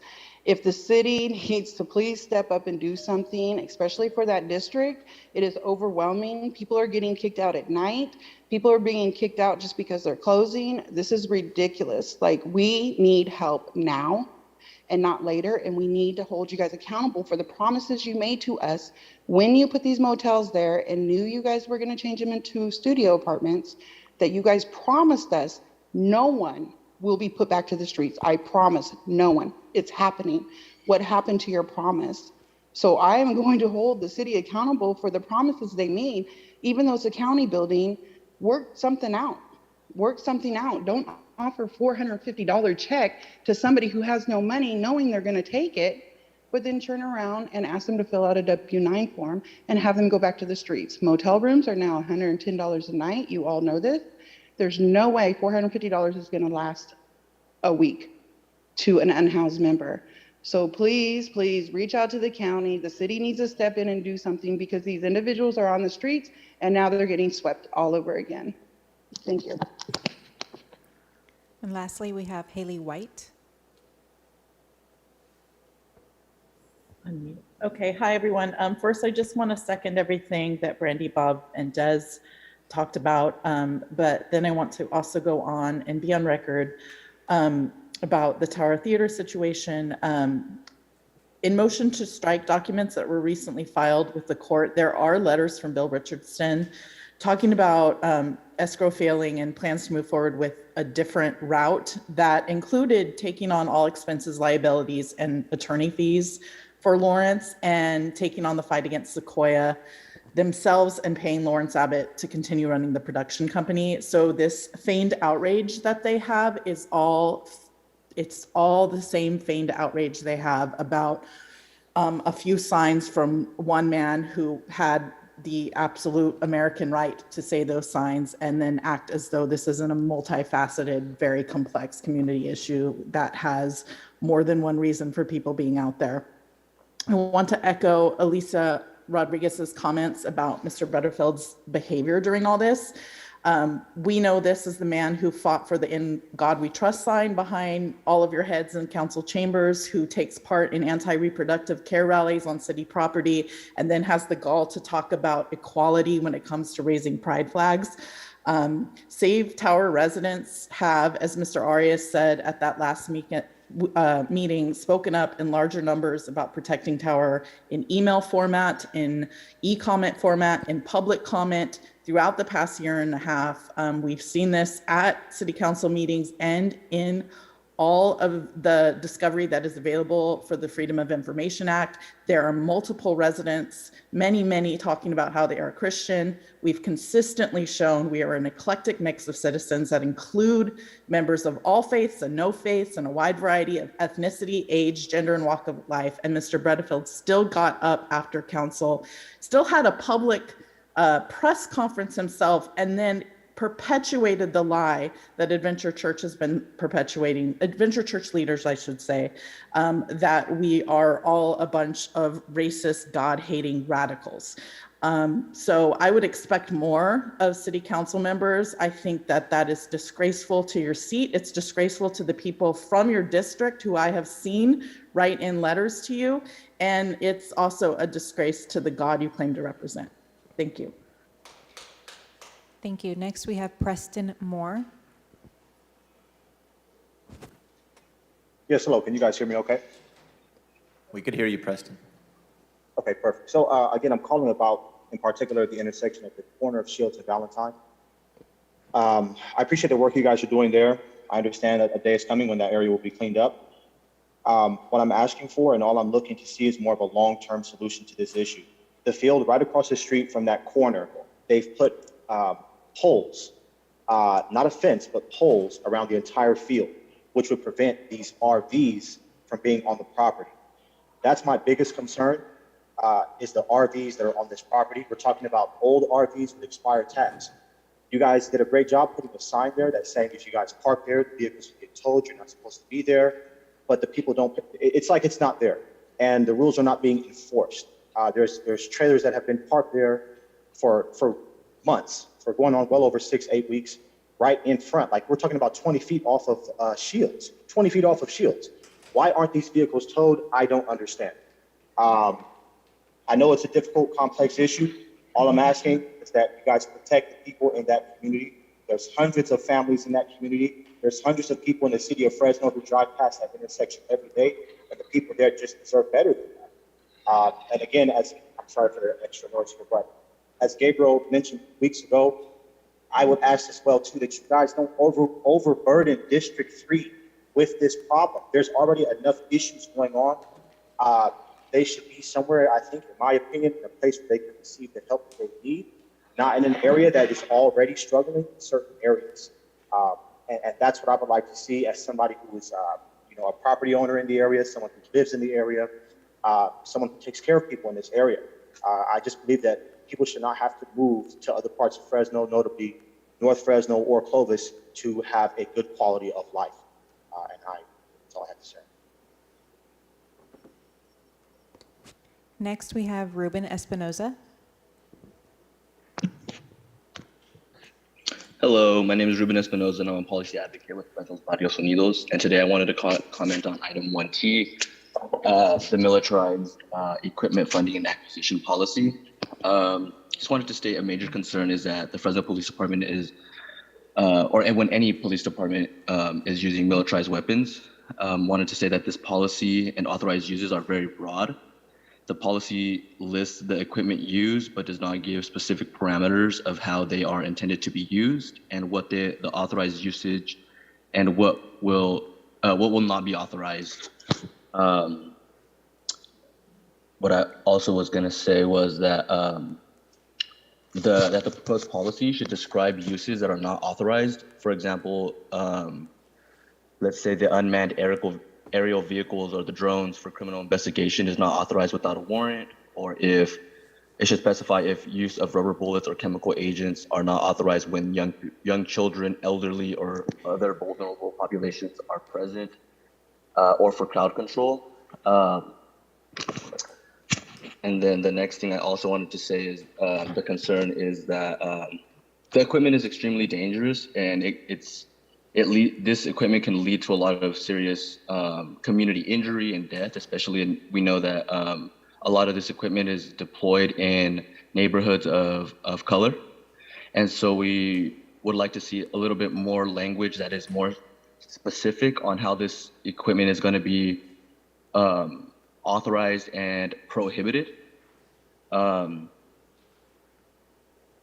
And so, yeah, I just wanted to uplift those concerns regarding that policy, and also would like to see maybe a little bit more time for the community to give more input regarding the use and the acquisition of military equipment, seeing that it will affect the community if this equipment is deployed against them. And so just wanted to uplift that. Thank you. And next we have Lethal Garcia.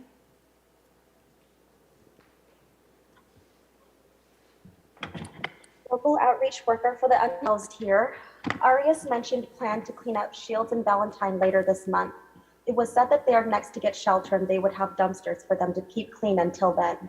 Guarantee that everyone gets shelter and there are no displacements. Everyone needs to hold you accountable to this because unhoused advocates know that those in power say one thing, but what happens out there is another. We are tired of it. Also, people do want to keep clean. I'm told all the time when running outreach, when I'm profusely asked for bags. Give them dumpsters on safe lots and safe camps so people have safety and wash stations, showers, and security by people trained to work with those who struggle with mental health issues and substance abuse. I want to repeat myself in saying that we need better outreach efforts as well. POB, West Care, Marjorie Mason that get a lot of funding are not running emergency and immediate resources that the rest of the city is led to believe they are. In closing, I hope there are no displacements from Shields. Give them dumpsters like you said, because you're failing us on affordable housing in our area. Thank you. Thank you. Council Vice President, that is it for public comment. Thank you, Clerk. Before we move on to the approval of the remainder of the consent, just a couple of quick announcements. We do have another scheduled communication for 11 o'clock. When that individual gets here, I'll go ahead and I'll take a pause in the consent items to hear that individual out. And I believe one of our council members has a recusal if they'd like to announce it at this time. Thank you, Council Vice President. I did want to announce I wanted to recuse myself from item 1FF. So if the clerk can make a note of that. So I will be supporting make a motion to adopt the consent calendar, noting that 1FF, I am recusing myself. Duly noted. Thank you, council member. Do I have a motion to approve the balance of the consent calendar? So move. We have a motion by Councilmember Arias. Do we have a second? Second by Councilmember Bredefeld. City Clerk, can you please take roll call? Council Vice President? Yes, Can ma'am. I make, I wanted to make some comments on some of the other items that were on the consent.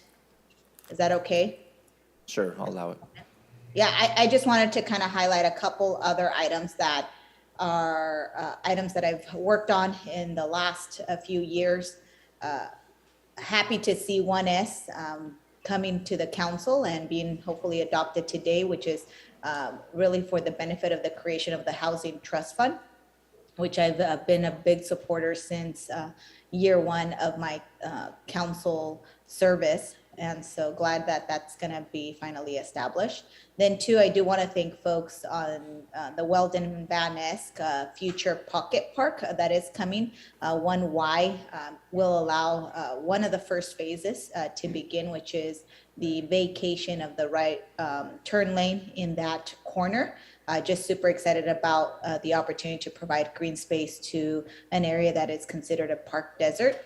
And then just lending my support, strong support on 1AE. I think that this is a great thing for our community and really an opportunity to help, right now, especially as folks are challenged with the increase in gas prices, that may help folks that are on fixed incomes and that could use our public transit in a much more accessible way. Thank you. Thank you, council member. All right, we have a motion and a second on the floor by Arias and Bredefeld. City Clerk. All right, Councilmember Soria. Yes. Councilmember Carbasi. Yes. Councilmember Arias. Aye. Councilmember Chavez. Yes.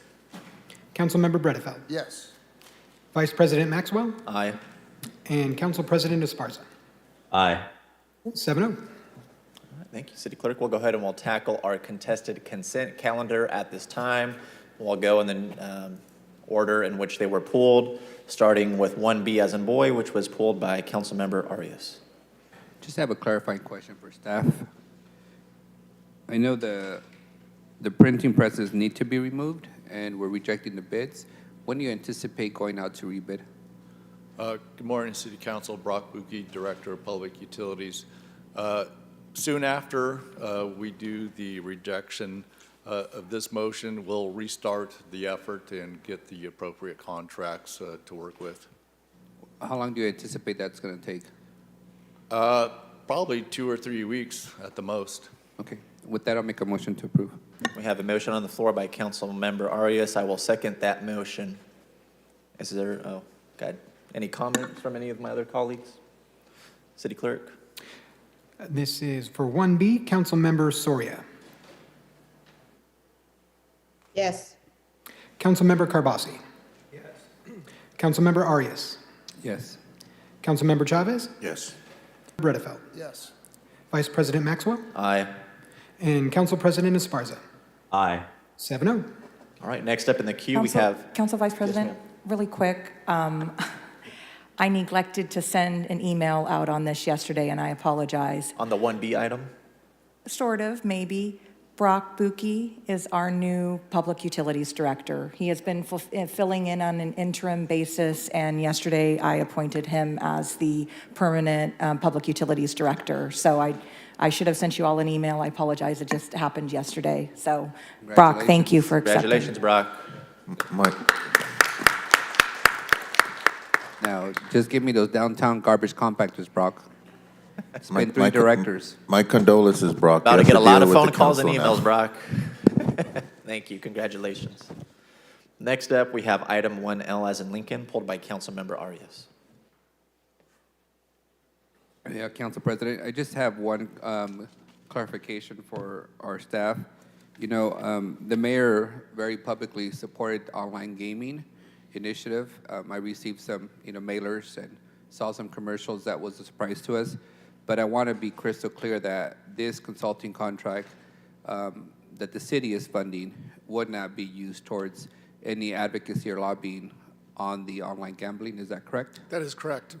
That's the mayor's personal thing. Greg Campbell has nothing to do with. Okay, perfect. And then secondly, I just want to reiterate that when it comes to lobbying, we want to make sure the council and the administration on the same page on items that we're lobbying. We don't want to be counter to one another. So I know there's a committee, and I appreciate you guys, meeting with the committee on any pending bills that that we see ourselves lobbying for. So with that, I'll make a motion. John Ellis, to Government approve. Affairs Manager. Councilmember Harris, you're a member of that committee, so you know that at any time you can summon the group, the subcommittee, and I'd love to work in concert with you guys to to have city support certain bills. Councilmember Arias, I wanted to add to those comments. I think what would be good, because right now we don't really have a system. I get it that the committee from time to time meets with our lobbyists, and I know that we've had a lot of wins and successes, but I think that it's important that we maybe ensure that there's a policy in place that anything that the city supports has to be really approved by this council and not just the mayor, so that we're really working together. I don't want to be in a situation where maybe the mayor decides to support a policy on behalf of the city without having fully support from the council. That never happens. So he doesn't. The mayor doesn't support. The mayor, if he supports something, it's only ever on his, as the mayor of the city. If there's anything that is beyond that, we will come to the subcommittee and we will you guys can take a stand, and we can write it we can write a joint letter. We can have everybody sign it, or have the council president or whoever sign it and send that.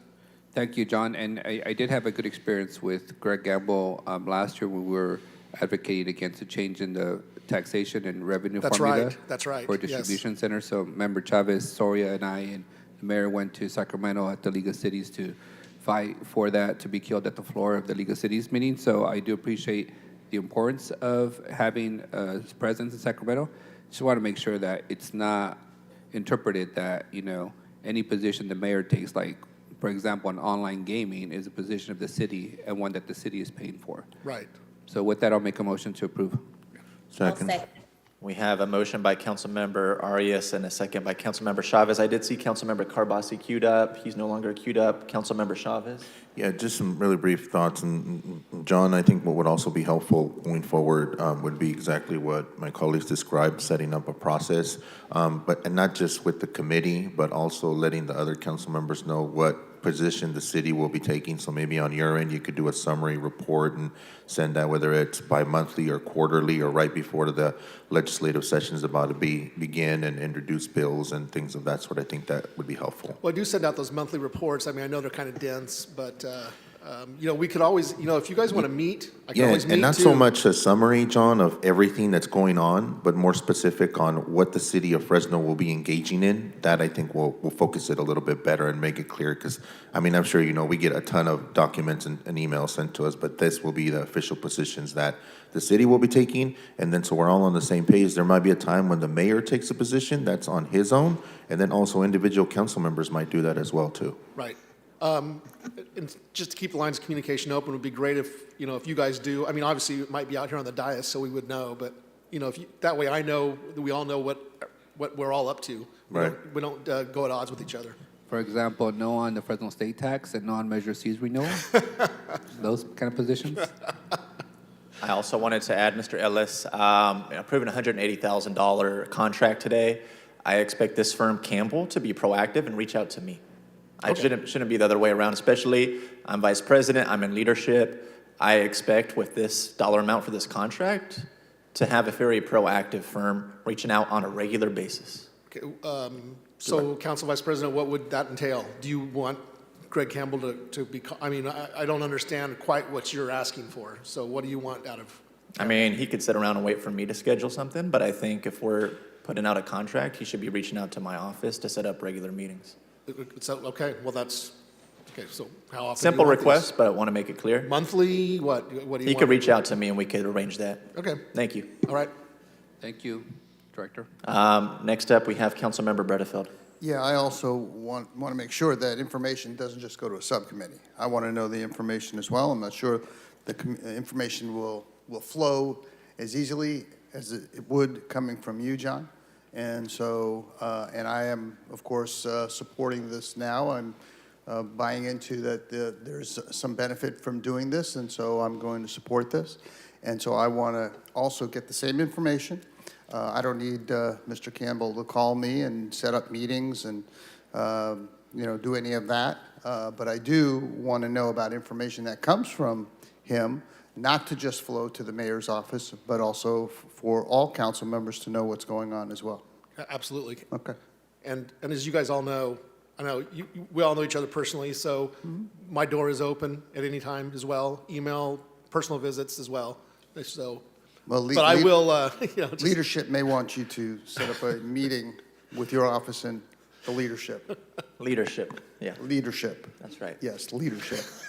Just want to point out for the record that we just got Member Bredefeld to be for lobbyists. He's been against them for like 10 years. Yes, I He's have turned to the been. dark 10. side. Not 10 years. I haven't been here 10 years. been a lot longer than that. But for some time. And in all seriousness, I mean, I am looking to see that this really does benefit us. I've been reading your reports, and it's saying all along that it does. But I look we forward appreciate to your support. Yeah. I think you will see the benefits. Okay, great. Thanks. I appreciate that, Mr. Ellis. And with that, we have a motion by Councilmember Arias and a second by Councilmember Chavez. Yes, Councilmember Soria, go ahead. Vice President, I just wanted to say, if we look at the rate of return on what I think is a great investment in terms of $180,000 a year, just last year alone, you point to the $25 million budget allocation that they were instrumental in helping us get through the process. And so $480,000, that's just one item. So there is a significant, benefit to the city to do this type of investment, because we will get much more, especially in times when there's some resources where we can draw those resources back to the city of Fresno. Thank you, Councilmember Soria. Any other comments from my colleagues? City Clerk, if you could please take roll call. For item 1L, Councilmember Soria. Yes. Councilmember Carbasi. Yes. Councilmember Arias. Councilmember Chavez. Yes. Councilmember Bredefeld. Yes. Vice President Maxwell. Aye. And Council President Esparza. Aye. Passes 7-0. Thank you, City Clerk. Next item in the queue is item 1O as an ocean, and that was pulled by Councilmember Miguel Arias. Hey, Aldi. Or what's your official title, Aldi? I don't want to. Assistant Director of Parks. All right, Assistant Director. So I'm fully supportive of the item. My only question was, I was trying to ascertain from your staff report, this is one-time funding from the Federal American Rescue Funds in a one-year program. How are we going to continue the Senior Meals on Wheels program? I know historically it was paid for through a general fund and the parks budget. Going forward, after this 1 year, what would be the funding source to continue this program? Right, so this year, correct, the money's coming through ARPA, the federal dollars, and is being administered by FMAAA. Going forward, right, don't have a crystal ball, but I would assume it would be the, what do you call it? Administration of Aging, I believe. One second, sorry, apologize. Sure. Is there money in the proposed budget for this in future years? So the funding is a culmination of CDBG, Measure P, General Fund, and then the FMAAA. FMAAA specifically pays for the staff to administer the food. The food is donated to the city in kind by the EOC, and that's an agreement between FMAAA and EOC, not the city. So every year, FMAAA, this has been happening since the 90s. They come through with money. The last 2 years, they didn't because of the COVID pandemic. But my assumption going forward would be that we would pick back up with funding through FMAAA through the area on aging. But if that doesn't happen, yes, we have a backup plan to be able to do that through CDBG or Measure P or General Fund. Okay. With that, I'll make a motion to approve. Thank you for that assurance. Second. We have a motion from Councilmember Arias and a second from Councilmember Chavez. Councilmember Chavez, did you have a comment as well? Yeah, just a quick question, Assistant Director. So everybody knows we went through, obviously, the pandemic, and meals had to be reduced and put on pause. What is our long-term plan for the senior hot meal programs? I know we had a couple of sites up and running before. So what's the plan going forward as we're looking out, a year, 2 years ahead? Yeah, great question. So we're looking at the 7 sites for this year, 6 of those city-owned, and then the Senior Citizens Village. And going forward, looking at expansion. So this next fiscal year, we'll have Bulldog and 6 opening, we'll have the Link, and we'll be expanding services to Romaine. So FMAAA allows us to go back and be able to ask for additional sites to be added so that the funding can then support those sites as well. We're also going to have an expansion of Ted C. Wills in terms of time. So we'll have that open into the evening hours for the seniors, testing that out of pilot, see how that works, with the hope that we can offer meals in the evenings as well for our seniors. So really looking at how do we expand and further meet the needs of the community. So will that be included in your presentation during our budget for senior hot meal programs? So this funding, the startup funding in fiscal year 22 is the $50,000 allows us to start. The remaining portion will be in the fiscal year 2023 budget. Because I remember we used to actually have senior hot meal programs, and I think, Aaron, you remember that we had them in Calawa Community Park as well. And I think we had them in a couple other sites in District 4 as well. And then everything kind of started to shrink as the budget was obviously contracting. So if we're going to be in a position of doing that, I'd like for us to explore those other sites that we had previously to ensure that senior hot meals programs are offered. And the reason I mention that is I still get calls from some of those folks that have transportation issues. And as you know, some of our seniors are also, not as mobile. And so that's a big barrier for them to actually go.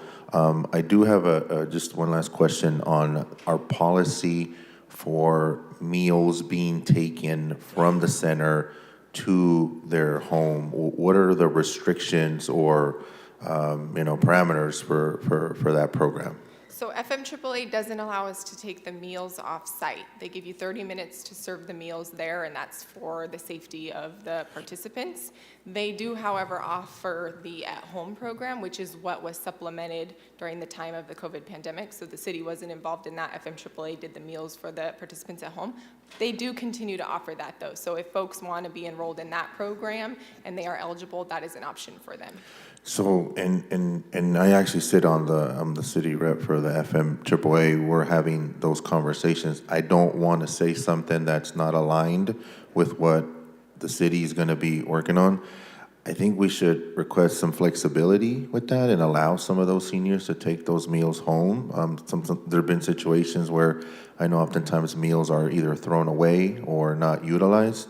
I think right now, given the situation we're at, that should be something we request. So I'd like to maybe just kind of sit down with you folks and for us to get on the same page, and then I'll bring this up and we'll strategize on working some flexibility within that if that's allowed for our folks. Yeah, and I think we're interested in a very similar conversation, and that would be the nice part if FMAAA doesn't allow that with their funding, then looking at something like Measure P or the general fund for something like that. I did want to clarify for the record, CDBG can't buy meals, but that funding does allow us to administer the meals. So if in the event that FMAAA money didn't come through and we didn't get those meals in kind, then we would look at something like Measure P or the general fund for the purchase of the meals. Yeah. Let's meet before then, City Manager. I'd like to just make that request, and we'll kind of work through some of the sites and the meals and what that will look like and flexibility for those seniors, because I know that's been a big issue for our senior citizens. For them, one, transportation, two is being able to take some of those meals home, and if we have them there, I think it's just convenient for them to take them home and eat them later, whether it's for dinner or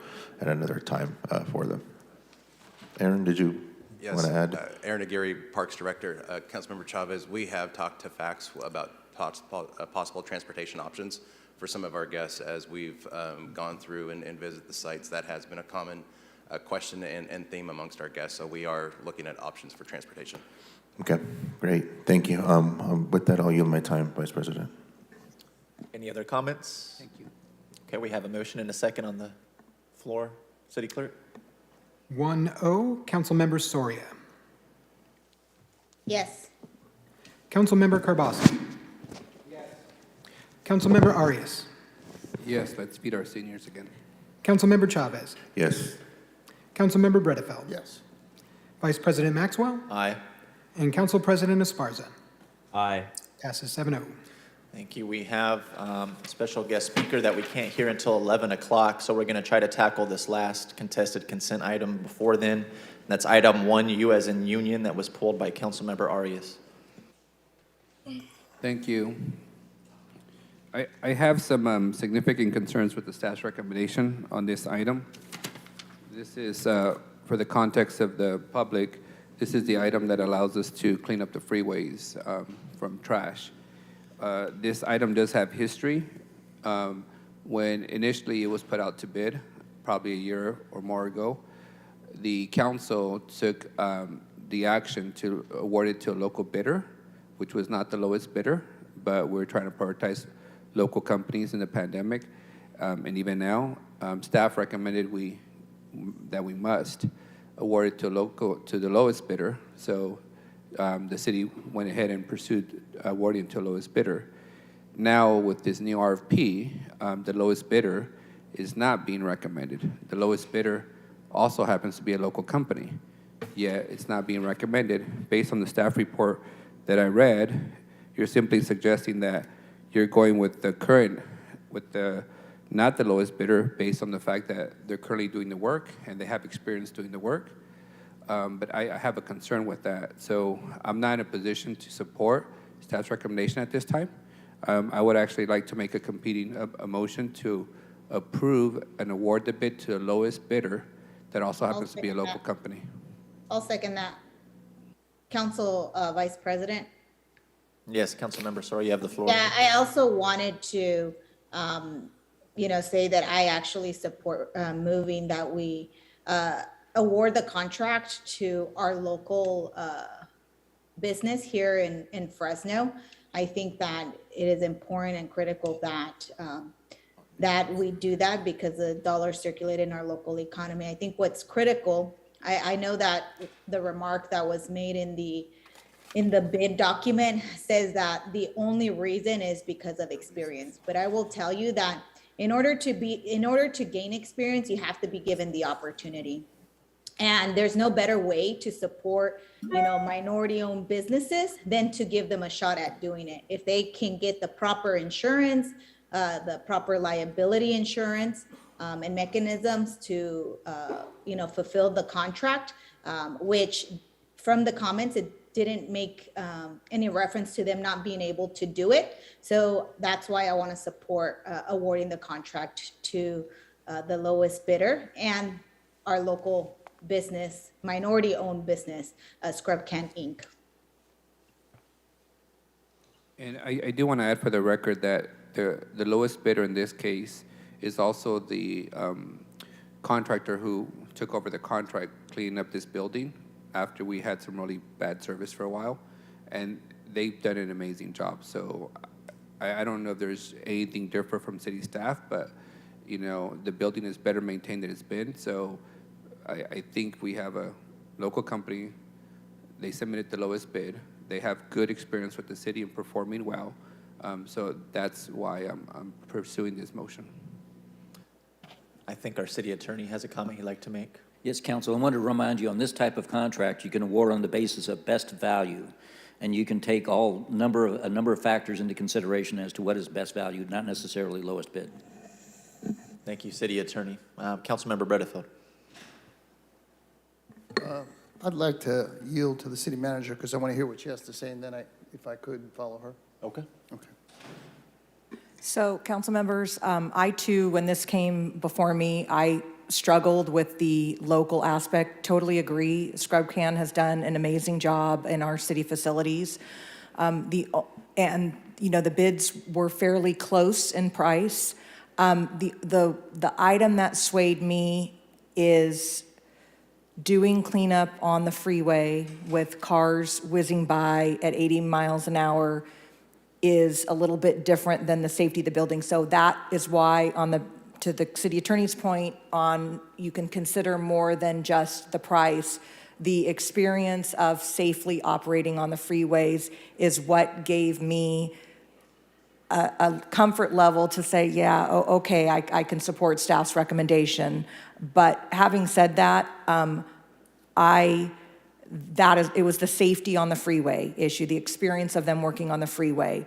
Other than that, I agree. They do an amazing job. I think Councilmember Soria makes a good point. How do you get experience except for being given the opportunity? But in my mind, getting experience and working in an environment that is not particularly, I don't want to say it's unsafe, but risky, being on the freeway, that is why it gave me that comfort level. But I'm a little like, yeah, okay, I'm going to support the staff recommendation, but it wasn't a slam dunk for me. So I just wanted to offer those comments. Okay, so let me ask staff,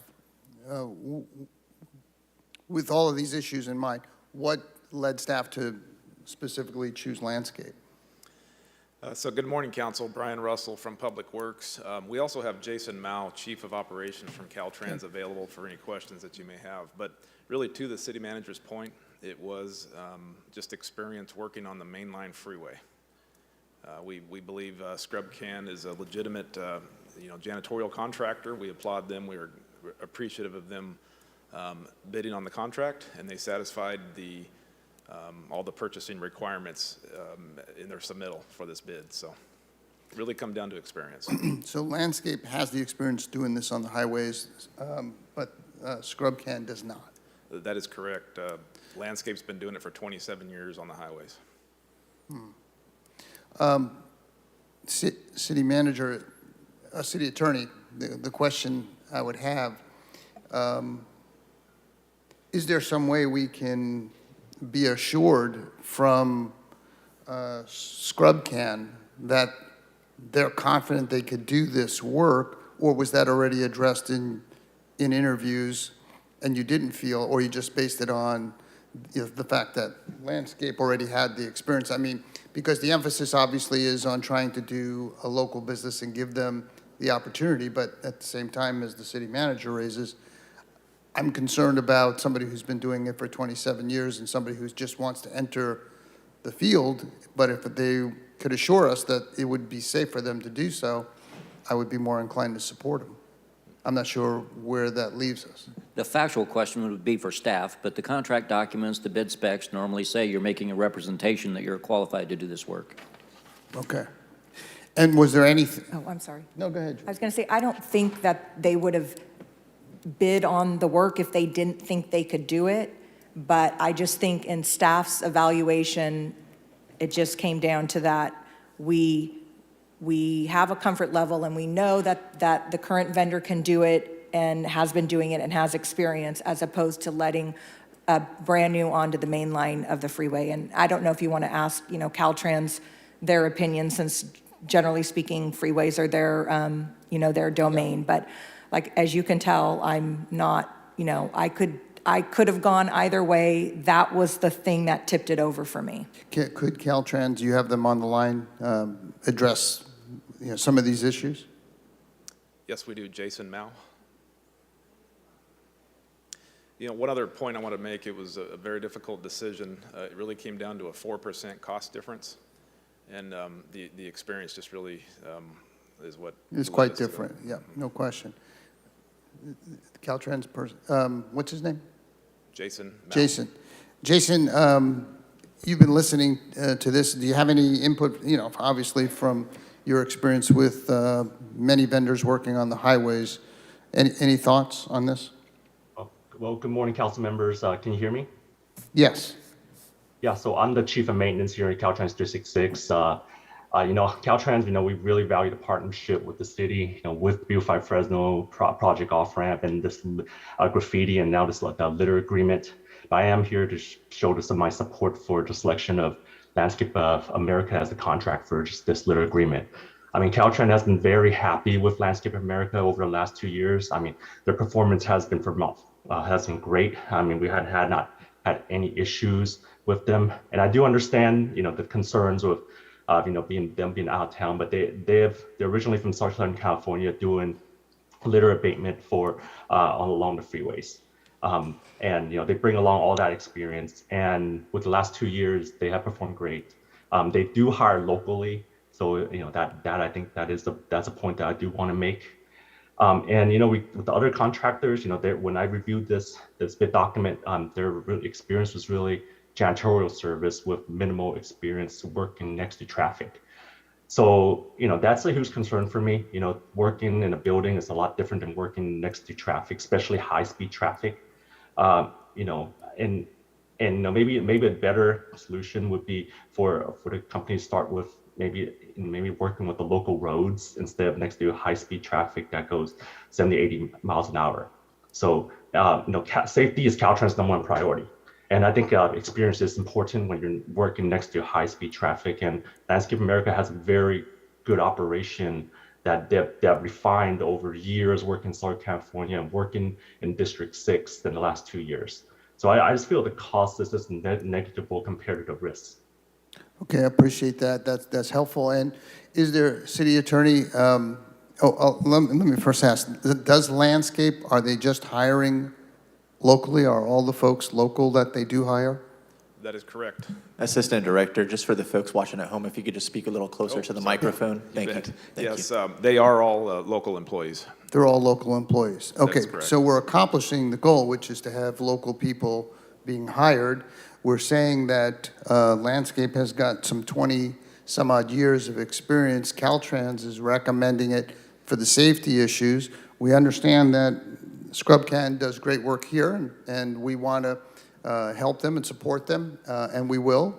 And I think the suggestion from Caltrans that if they wanted to get involved in this, there's an opportunity in doing so before you get out on the highway where lots of potential danger exists. It's obvious it can be certainly a dangerous place. But we have a vendor who went through the process, did a lower bid, is going to hire local, which we all want. And so I think it would be unfair to them to simply reject them when they followed all the process, and they're doing exactly what we want.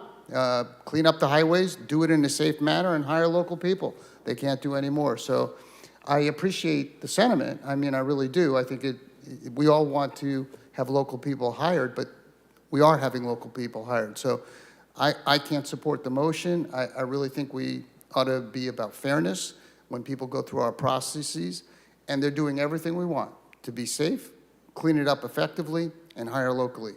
We can't ask any more. So my position is to support landscape.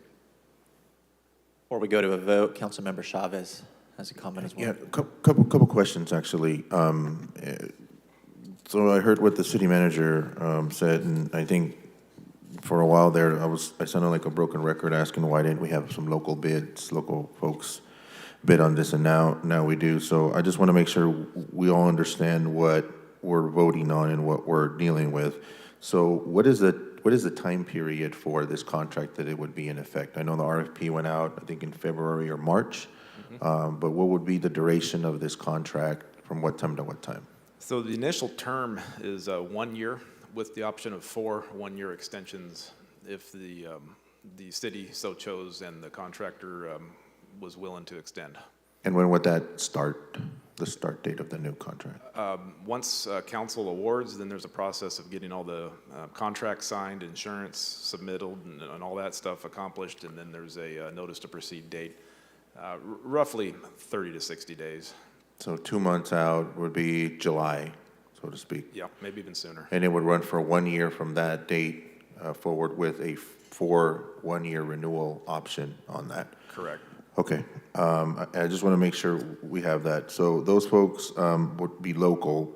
The continuity of service was one of the issues that I had concerns with, which is why I asked that question. But to the point of the city manager, I talked about a record of performance. We have a relationship and already a track record with both of these vendors, right? So we talked about safety and these folks from landscaping having a good record. Have there been any incidents reported by landscaping while they've had the contract on safety issues? There's been no reported safety issues in the time they've been providing service. What about with our folks with Scrub Can? Have they had any safety issues reported within their scope of work? I'd have to check with facilities, not that I'm aware of, no safety issues. So then they both have a really good record of safety and performance. Right, so Scrub Can, no safety issues of cleaning our buildings, our facilities. Right. That I'm aware right. of. Given their scope of work, what about performance issues? Any issues with landscaping on them not performing or performing late or not doing a job? No, our experience has been very positive with them, and there's no negative reports to be made. What about with Scrub Can? Have they had any non-performance issues? I would say no non-performance issues. When they first started, there were a couple hiccups, but that would be the same with any new vendor coming into a new building, all but resolved once they were brought to their attention. Yeah, no, and that's what I wanted to make sure to address, because that was one of the issues that I heard come about. So if both of these vendors have been performing, both of these vendors don't have a record of doing it, and then from, in my view, I think we should go with the local lowest bidder on this, and I'd be supportive of that. Thank you. We have one last quick comment from Councilmember Carbasi before the vote. What was the cost difference? Was it 4% you said? Yeah, it was a little over $64,000 for the total contract, which is about 4%. Okay. So I initially was in favor a few years ago about having a local provider. But here's the deal. I remember how bad it was. Frankly, our highways looked like crap, and they don't look that way anymore. It was really embarrassing for this city. We have serious issues with safety issues, with housing issues. I don't want to open up a new can of worms. This company has been doing it right. I don't want to rock the boat, so I'm not going to vote for this motion. I think we should just move forward with the current provider. All the residents care about is that our highways are clean. So that's the priority here. Thank you, Councilmember. Thank you, Assistant Director. We have a competing motion and a second on the floor. City Clerk, will you please take roll call? Could I add one comment, please? Sure. Okay. First of all, what's the competing motions? I heard. Motion, the original motion. Do you want to repeat your competing motion? It's not a competing motion, it's just a motion. He made a motion. It's a motion to award a contract to Scrub Can Oh, as the lowest responsive bidder. And I second that. So if the council approves this, we're going to be paying more. They're not the lowest responsive bidder. No, it's lower. They're Oh, $64,000 210, right, lower. okay. But we are going to be hiring folks that do not have the experience, potentially placing people in danger versus somebody that we've been using and has an over 20-year experience with a track record of safety. And both are going to be hiring local. So that's the difference. So that's why I won't support it. Okay, thank you. Thank you, Councilmember Bertefeld. City Clerk. Certainly. So this is motion to approve award to the lowest bidder. Councilmember Soria. Yes. Councilmember Carbasi. No? Councilmember Arias. Aye. Councilmember Chavez. Yes. Councilmember Bertefeld. No. Vice President Maxwell. Aye. And Council President Esparza. Aye. Passes 5-2. Thank you, city manager and city staff, for all your answers. Congratulations, Scrub Can. Begin the work. All right, that concludes the contested consent portion of today's agenda. And if I'm not mistaken, that's the end of the open session. Is that correct? The 11 o'clock speaker. 11 o'clock. My apologies. Yeah, I want to be sensitive of our special speakers today. Today we have Mr. John Costa with the Amalgamated Transit Union here to address the council. So, Mr. Costa, if you'd like to come up at this time, thank you for being here. Thank you, Mr. Chairman. Thank you, council members. Honored to be here. I was in California this week speaking at the AFL-CIO Workforce Development Conference, which our union has fought for and managed to leverage a lot of money for workforce development in this industry, along with a lot of money to keep buses going in our industry, moving for our communities and our riders with a major pandemic. I've been keeping a close watch on the contract talks here, and I have a little concerns about where it's going. So I come just to talk to the council about just a little bit about our union and what has happened with the pandemic.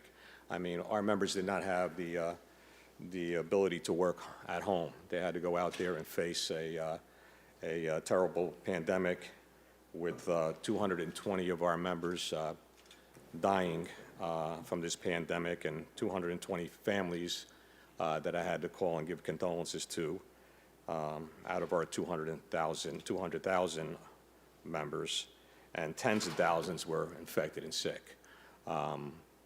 Luckily here, we had no losses, and that's a good thing, and I assume we did a good job keeping the equipment clean and disinfected. But some of the concerns I have is there's a contract that is going on for about 2 years. I know you're close to a deal. It's not really about the wages, but I think it's about respect. And one of the concerns I have is that as a union and as an international president of the Amalgamated Transit Union, we had fought with both administrations to get leverage on money, to keep the buses going, to keep the front lines open, and not stop our members from doing their jobs and keeping this economy going and saving lives. I often hear many politicians and representatives speak about, thank you, they're heroes, we appreciate you. And I think that's great, and my members need that, and the members here need that too. But then when you go to negotiations with Local 1027, and you propose cuts or concessions, that's kind of talking a different way. The concerns that the members here have right now, there's two issues on the table. It's overtime over 8 that they feel they deserve, and cameras that they feel is kind of disrespectful to watch them all day while they work and drive a bus. We have cameras that if there's an incident, you can look forward and backwards to see whose fault it was, to see what had happened. But to watch somebody all day long driving a bus could be quite stressful, and I don't think anybody would like a camera on you all day long, would you? So, so most of all, I know you're giving me a little leeway here, but I'm concerned just that I'm trying to avoid a strike, to be honest with you. The membership is kind of at that point So while I was in California, I thought it'd be nice to come here, just express the work they did, the heroes they are, and what they did for our economy and our communities. And I just hope that we could maybe resolve this contract without taking it to another level. Thank you. Thank you for taking the time to come to Fresno today, Mr. Costa. Appreciate it. And one more thing, just Luis Chavez, Mike Carbasi, and the mayor, I want to say thank you. Thank you for, I understand you are having some concerns about this contract and my members and the workers in this community. Thank you. Thank you, Mr. Costa. Vice President, can I ask Mr. Costa just a quick question before he leaves? Sure. President Costa, first of all, thank you. Welcome to Fresno. Appreciate you being here. You talked a little bit earlier, and I think you understand. I don't want to get into the space of obviously negotiating out here. That's for the back table. But you spoke about ATU leveraging resources and bringing them to all our locals. We're all very familiar and very appreciative of that and keeping the buses running. Do you foresee any opportunity with the conversations going on back in D.C. on that being an opportunity for Fresno to get additional resources for our transportation system? I know you got the ear of our transportation secretary, Buttigieg, and the president as well. I think we did a fantastic job already. We've had more money in the history of this country in transportation. You alone went from 11 million to 14 million right now. Overall, you're going to be nearly at 90 million in 5 years in funding. And there is other grants out there and other workforce development money that can be tapped into if the authority and your general managers choose to work with the union, we can actually find you more money. But yes, there's a lot of leverage there for new equipment, new technology, and training the existing workforce. Okay. No, appreciate that, and I'm sure we'll arrive at a fair contract and look forward to working with our local folks and yourself and the organization nationally. We know you got the ear of a lot of folks out there that can be helpful with that. Thank you. Thank you. Thank you. Councilmember Carbasi. Yeah, President Costa, I just wanted to thank you for coming to Fresno. And I'm glad that we see you're supporting our local ATU here to make sure our essential workers are protected. Thank you. No, thank you. Appreciate it, and all the help you guys could do, and ladies, I would appreciate, and I'm certainly sure they certainly would appreciate it. Yep. Thank you, Mr. President. Appreciate your time. Council Vice President Esmeralda. Yes, Council Member, you have the floor. Yes, just wanted to make some, make a comment and a brief question.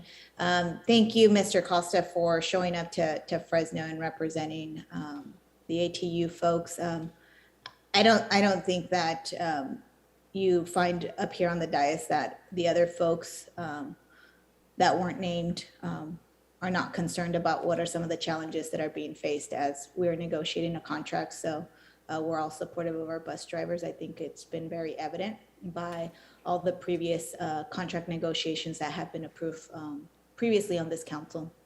I've been on this council 7.5 years, or a little bit more than 7.5 years, and have always supported ATU. I think a lot of what has been happening, to be honest, is because of the lack of information that our council has or hasn't received over the last few years. And when it comes to negotiations and some of the issues that have risen, is because we don't hear directly about the perspective and understand maybe the industry standards that exist.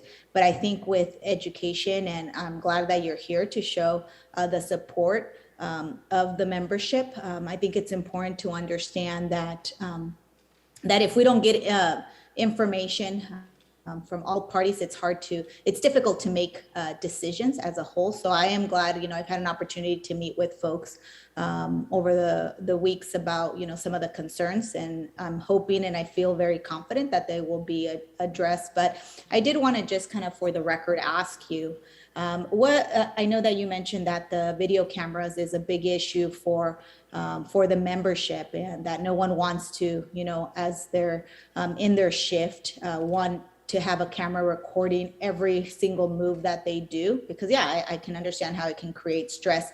What is the industry standard for bus drivers when it comes to cameras, at least like on average, in what happens? Because I'd like that to be for the record. Thank you, and thank you for giving me the opportunity to talk about it. Where I come from New Jersey Transit. I started in 1981 when we had no cameras, and I saw the cameras come.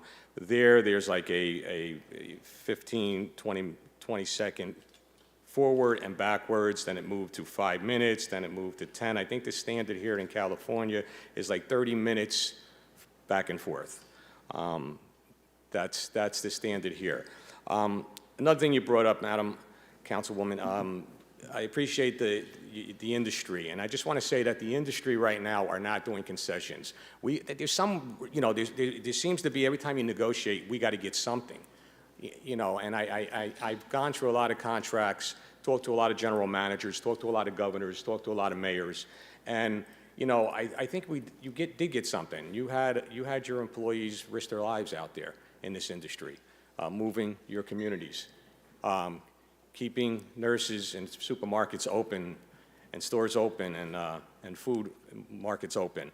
So you did get something. You got them to risk their lives. And the industry right now are either given hero pay, hazard pay, and contracts, but they're really, the concession part of it by trading off is really not in this picture, because like I say, you can't have it both ways. You can't call them heroes and then say we want to take this or take that. So the cameras are a very, very stressful situation.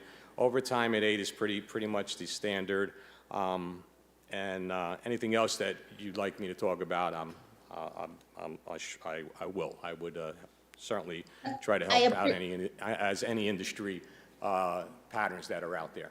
Yeah, no, and I appreciate that, because I think that it's important for us to recognize, right, every industry has a standard as it relates to the type of equipment. So I just wanted to make sure that that was put on for the record, because many of us, I didn't know that that was the industry standard, at least typically here in the state of California. And so that gives us a little bit more information in terms of some of the concerns that the bus drivers had. And again, I appreciate your willingness to be here and represent and show support of the bus drivers. Very grateful for the work, the essential work that they did. There are many in the city of Fresno. We had many essential workers. And so we've tried to the best of our ability to show that we support our employees through the contract negotiation process, at least from the council's perspective. Thank you. Thank you. Councilmember Arias. Thank you, Council President. President, I tend to be far more blunt and direct in my, interactions with folks, because being a member who represents the poorest zip code in the country, I don't have a lot of time to waste with, roundabout conversations. And just for background for you, this is the most labor-friendly council we've ever had, frankly speaking, in our history. This council ended the ban against project labor agreements that didn't allow the growth of apprenticeships and labor-run, construction jobs in the city. We now have a citywide project labor agreement. We've settled multiple agreements across the board with some of the, highest compensation packages for any public employee in the valley. And in my 3.5 years in this role, I've seen at least 3 changes in leadership in ATU, which is very difficult to understand their needs when there's constant change. But there's been one consistent personality in that time that from your words doesn't seem to provide the basic level of respect to some of us on this body, which I think has created a communication gap for us. So I'm looking forward to the conversation. I do believe that when we are responsible for transporting some of the poorest and most vulnerable residents this country has to offer, that keep our grocery stores open, our poultry plants running, that we have an obligation not to prematurely use language like strikes that send chilling effects. Folks are already struggling in our city. They're struggling to recover. They're all essential workers. Without the poultry plants and the distribution centers and the essential industry that we operate in the city, the country would have had a much harder time operating during the pandemic, much less recovering from it. So I take that pretty seriously. I don't want to get into premature conversations of strikes. I don't want to start mudslinging in the press and the media. We have all, been in the negotiating table. We know how that process works, but it would be very helpful to have leadership that consistently communicates with this governing body in a way that is respectful, it is productive, and it's reflective of our shared values for all our employees. And I'm hopeful that will begin. As in my 3.5 years experience as the guy that my colleague would probably say I'm closest to, leftist as you get, I have not seen that from this unit amongst all the labor partners that we work with. So I've shared that message with your current leadership team of ATU. I've shared it with previous 2 leadership groups, and I'm still hoping that someday we'll have a much stronger communication relationship so that we can avoid these unnecessary, tensions and conflict that in any way communicate to the general public that's already struggling in our city, that somehow their ability to get to work, get to a doctor appointment would be put at risk. So thank you for coming, and I look forward to us making progress on this labor agreement. Thank you, Councilman. And look, nobody wants to strike. That's why I'm here. It's the last resource. It's the last tool in the toolbox for me. Nobody wants the public and our riders to be at a disadvantage. But at the same time, that's why I'm here just speaking about the situation that we've had 2.5 years of and looking at, is this really a time for concessions? Is this how we want to reward your employees, our members, my members? Or, wouldn't it just be you have the money, it's not a crisis with that, to settle this thing and give them the respect and the honor they deserve, and we can just move on. And when it comes to time and place, when this is over, maybe their negotiations will be a little different. But right now, like I said, we didn't have that opportunity to work from home. We had to risk our lives, not only our lives, our families' lives. And I had members go home and lost mothers and fathers. And there are orphans out there because they chose to go to work and make a living because they could not afford not to. So I know about poor people, all right? I know poor people matter. I have a couple more speakers punched up, but I just want to say to my colleagues, let's remember this is not an actionable item out here. This is a guest speaker, and the sooner we get done with this, we could go to the back room and take an actual vote on this in closed session. So, Councilmember Carbasi. No, thank you, Mr. President. And thank you, Mr. President. And I just want to apologize for that. Some of us have thicker skin than others. And just because we may not get along with a particular person when it comes to policy, we should be objective. And the fact of the matter is, you are absolutely right. We asked a lot of our bus drivers to go out there without protection to help people, seniors, the vulnerable, the poorest in our community that can't afford cars or pay for gas to get to their medical appointments, to get to the grocery store in the pandemic. And all our local offices in California are nonpartisan. I happen to be a moderate Democrat, but this is a state of Reagan, and Reagan said, trust but verify. Actions speak louder than words. So we can all say we support your organization, but again, trust but verify. So thank you for that, and I'm glad you're here. Thank you. We'll let you go and have a lunch now, sir. Thank you, Mr. Chairman. Thank you for coming to Fresno. Appreciate your time.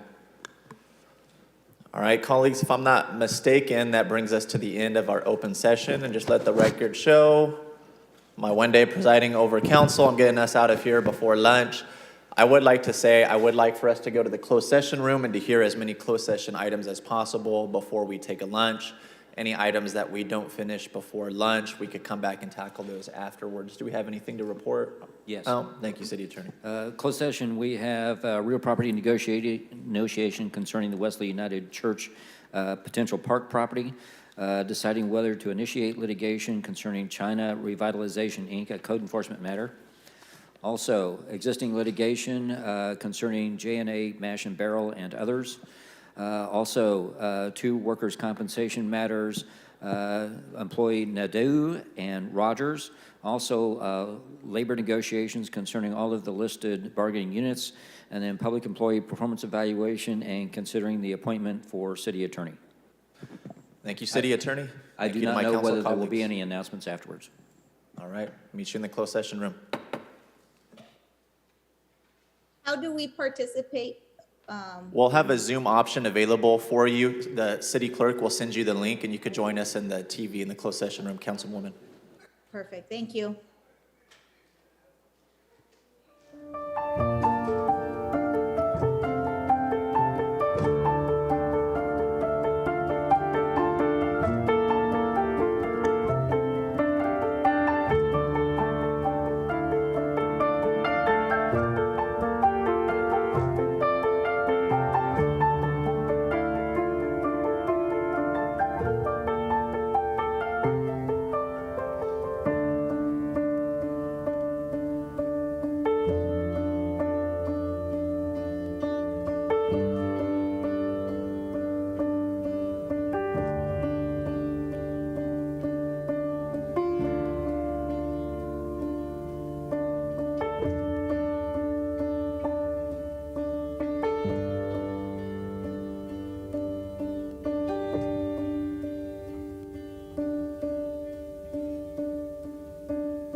you.